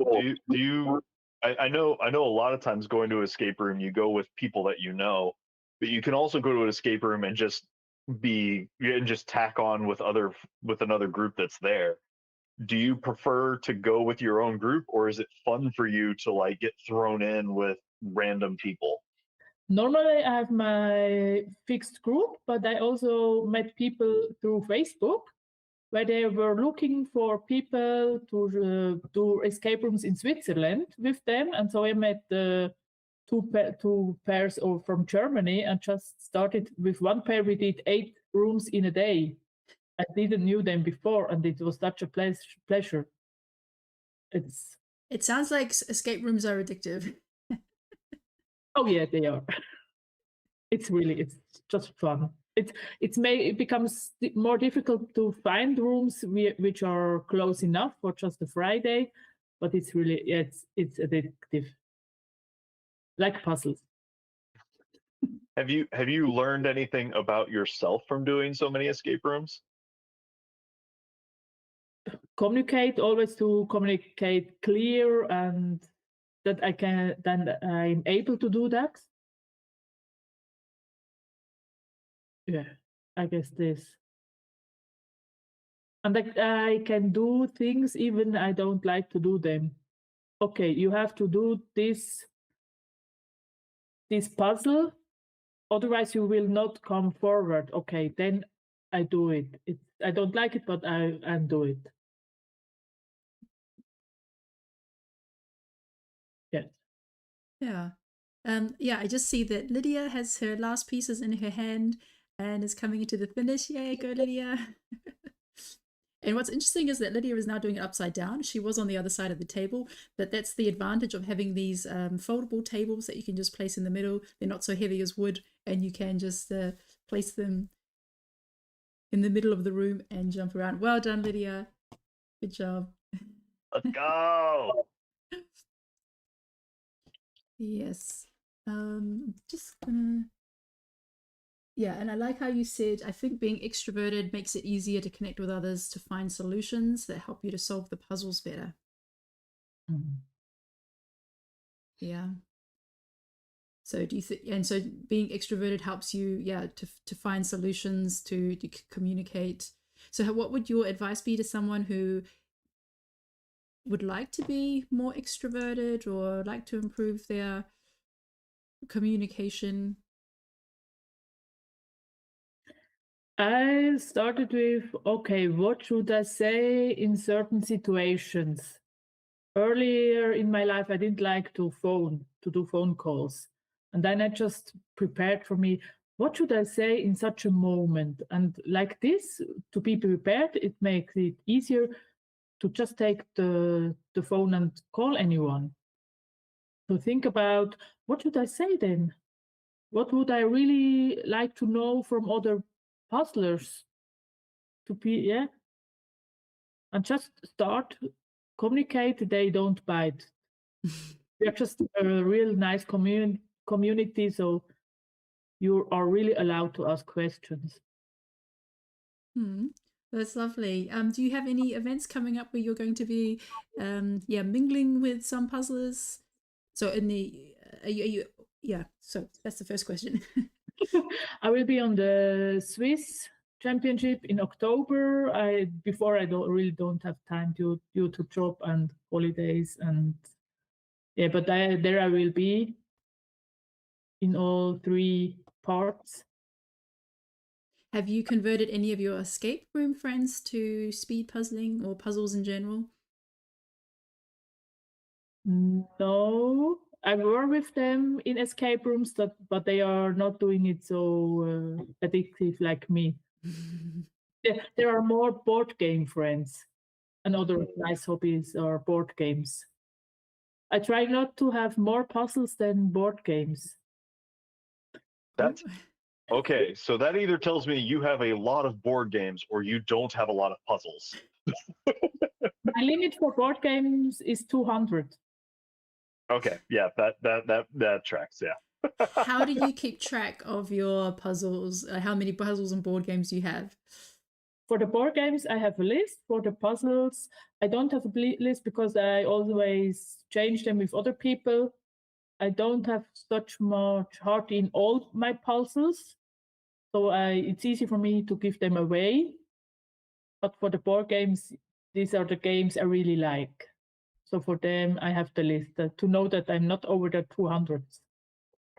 Are there any board games that you can play by yourself, or are they all more social games? I don't play board game for my own. It's strange. Mm-hmm. Yeah, You said that, and I'm like, yeah, there's a couple that you can do on your own, and it is a little strange, but you can't there are some setups you can do solo. Yeah, I have some which were possible, but I don't do it. Yeah. Well, maybe that's a good way for people to become more extroverted, is to invite people to do a board game, because you need to. You need others to be involved, and you need to generally work together or against each other to have some fun. Congratulations, Bente, finishing in 3 hours and 20 minutes. Whew. Let's go. Coming in under the time limit. Well done. Have a good Sunday. Thanks, Bente. I was getting ready to say we have about 8 minutes and 30 seconds left in this competition. So Evely, I know you're so close. You can finish this out. Everybody keep on pushing. Get as many pieces as you can in before the timeline. Everybody's doing so good. Wild to have made this kind of progress at this early in the morning, doing a 1,000-piece puzzle in one shot. It's so difficult at a baseline. Yeah, these puzzles are going for almost 3.5 hours now, and without breaks, just completely focused. That's not easy at all. Well, I can barely watch a movie that's 3.5 hours long without like needing a breather. And these folks are just like going to town. Like, it's really impressive. Yeah. Well, thank you so much for chatting with us, Alexandra, and sharing your story. And look forward to seeing how you get on in the Swiss Championships. And enjoy your trip to the US with all those escape rooms. Sounds like a blast. Thank you. Thank you. Yeah, send me the details. I want to know. Thank you. Bye. Yeah, bet. And congrats, Everly from Estonia. There it is. Congratulations. Woo! Let's go. Let's go. Good job. Coming in under the time limit. Well done. Oh, you're doing amazing. Dora's being adorable and flying through the end of this. Dora, you even have some shout outs in the chat from Nikita's puzzling right now. Oh, look at that. She's on her feet and she's in a good rhythm there. She's in a really good flow. She's hitting that next level. And look, LH is doing a great job checking the image, trying to sink just a few more pieces in as the time keeps ticking away. You can see that they're using sort of that typewriter setup of taking a piece, scanning over the puzzle where it's going to end up, and then sinking it in. Doing a great job here coming into the end. Hyber is doing excellent as well. So difficult to be doing a 1,000-piece puzzle on that smaller table altogether. You see that they have to kind of juggle those puzzle trays, lifting one, swapping around, sort of like a car garage almost, in order to get to the pieces that they want to work on. that's so difficult to do. So they're really playing this from a difficult standpoint, and they've made such excellent progress on it. And Gabby, doing a great job, has a little bit of that middle. I think it's that pink hotel left, and then some of that surrounding tree line. I'm rooting for you. You can get some more of that hotel knocked out. You can do this. Keep on pushing, everybody. Yeah, looking really good here. I just want to ask a question to you, Jim, because do you have any personal boundaries when it comes to people coming up and say hi at an event? I love it when people come say hi, and I am all for getting to talk and chat with people. If I am actively like pushing buttons on a computer, or like you know, setting up wires, something like that, that might be a moment to like, hey, give me a minute because I'm focusing on that. But outside of that, I thoroughly enjoy people coming to say hi, because in my real life, that's not a thing that happens all that often. So it's this really special microcosm of getting to say hi to a lot of people and just meeting folks that I don't normally get to. Yeah. Yeah, I also have one more exception for you, and that's that if you're passed out on the grass. Yes. Yeah. If you're passed out on the grass maybe, and have an internal temperature of 40 degrees, yeah, give you some space. Maybe if I look like I'm dying, that might be one. Yeah, there were a couple of times where I'm like, I just need to go lay on the grass here for a minute, and everybody's like, got it, cool, and I just go lay down. So that might, yeah, I might include that. But one we too, hope that's an exception. Yeah. That's a rarity. Yeah. No, what about you, Michelle? Yeah, then call an ambulance. Like,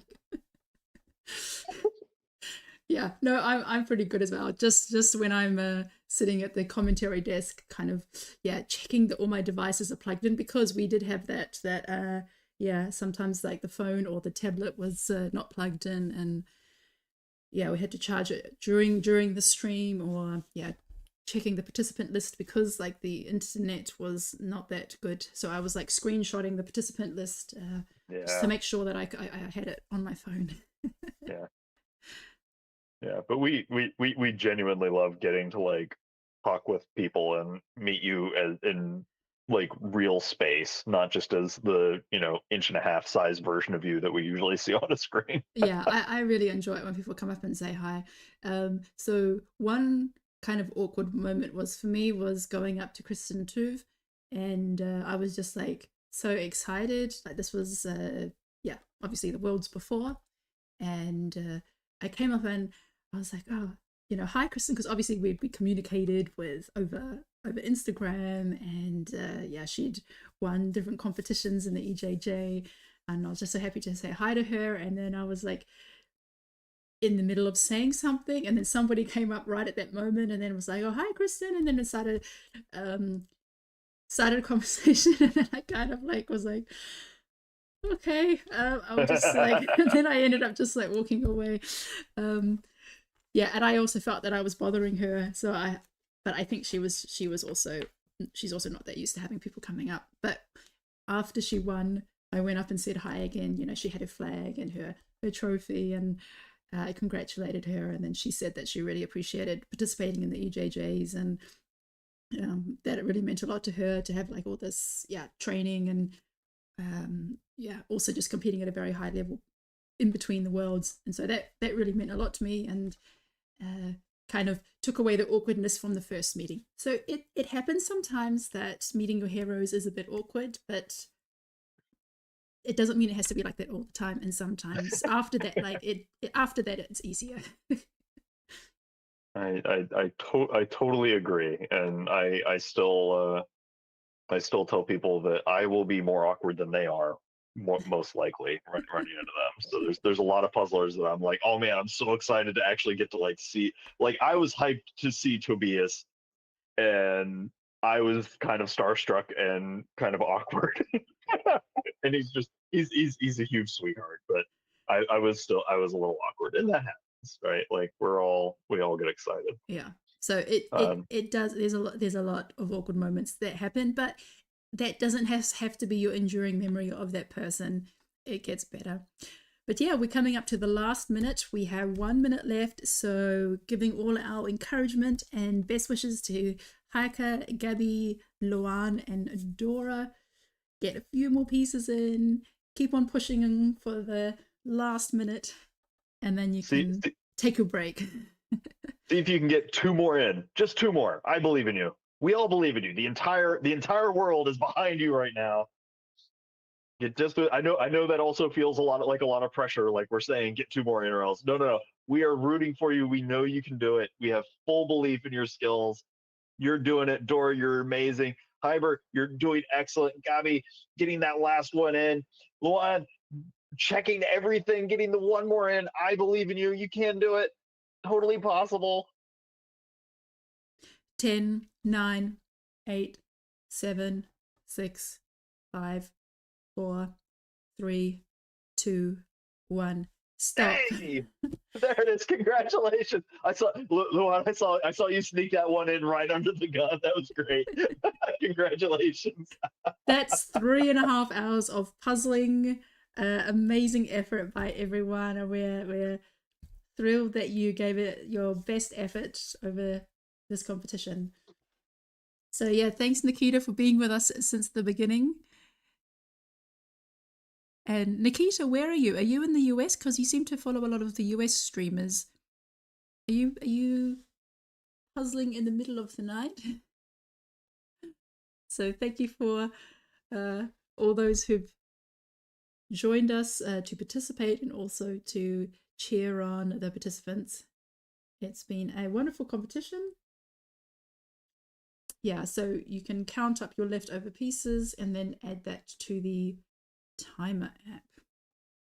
What a great way to start the day, with just doing some puzzling and hanging out with folks.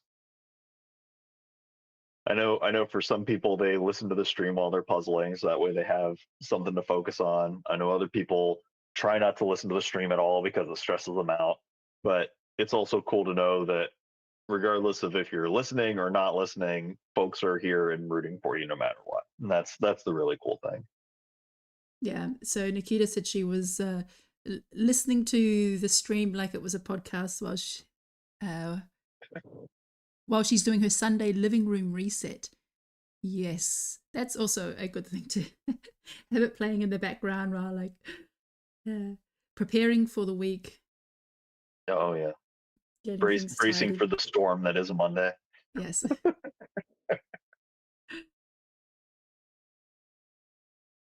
Oh, very well done. Dora, you did amazing on this one. Gabby did wonderful. Yeah, it's a really big jump to go from a 500 piece puzzle and up to a 1000, but not only that, the time is shorter. So it's 2 hours for 500, but 3.5 for 1000. So people do have a bit more time pressure, and we can see that Dora's done a good 50% of the puzzle. And yeah, I mean, it is a mini marathon in itself for 3.5 hours of puzzling. And I mean, there's nothing mini about a 1,000-piece puzzle. Like it's madness. Like on the box, it even says like what 6 years plus. I can't like. It says 12 years plus. Oh, good gravy! The fact that people went this far on it in this amount of time, and it's supposed to take 12 years. Get out of here. Yeah, and I did was hoping to have a chat with the owner of the company this week. So Bettina from Denmark, she was also going to Nuremberg for the trade fair. However, she was arriving after I had already left. If she was there, we would have definitely had a chance to catch up. It's always, yeah, we've had her on the stream before when she told us all about the company and how she set it up, and it was just a really lovely interview. She also showed us her little boutique puzzle shop in Denmark. So she's located in Helsingør. So if you're in Helsingør, look up Penny Puzzle. She has her own little gorgeous like boutique shop in her garden, and it has a big bow on the front of the building. It's really lovely. So yeah, would have loved to catch up with her this week, but she's traveling, I was traveling, and it didn't quite work out. Yeah, so I'll wait for the others to put in their times, but otherwise I'll end the stream. And yeah, thanks Jim for joining us at your early hour. Thanks for having me, Michelle. It's always a blast, and I'm just excited that so many people are puzzling and having a great time and doing their best. It's really, really cool. Yeah, we really appreciate your commentary and yeah, all your great interview questions, and yeah, your commitment to getting up so early on a Sunday morning. We really appreciate it. I mean, what else was I gonna do? Sleep whenever there's puzzle dust going on? Absolutely not. Yes. All right, thanks so much. And oh, hang on, here's a last comment. At Worlds in the ice cream shop, the whole Norwegian team was sitting and celebrating, and you came in and we all waited for you guys to come and sit so we could all say hi, but you left. Oh, sorry to leave you hanging, I guess. Apologies. Was it, you mean this year? At this year? Because yes, we did go into the ice cream shop on the Saturday night after the finals, but that was this year. I knew they went to the ice cream shop the year before in 2024. That's they celebrated when Kristen Two's win. No, we walked in, we got some ice cream, and then we walked out. That's true. Yeah, I think that was when yeah, because we were just getting the quick drive by. Okay, they're saying they were all too shy to shout out. We're a gang of introverts. You just all whisper very quietly. Yeah, you should just like wave your flags to get our attention, and then we'll be like, hey, it's the Norwegians. Except Sergio. Yeah, you should have sent Sergio over. Yeah, get him to come over. All right, well, thanks everyone for a lovely Sunday morning competition. We'll see you at the next one. The live stream is on Thursday. It's an unreleased puzzle, and look forward to seeing you there. All right, thanks.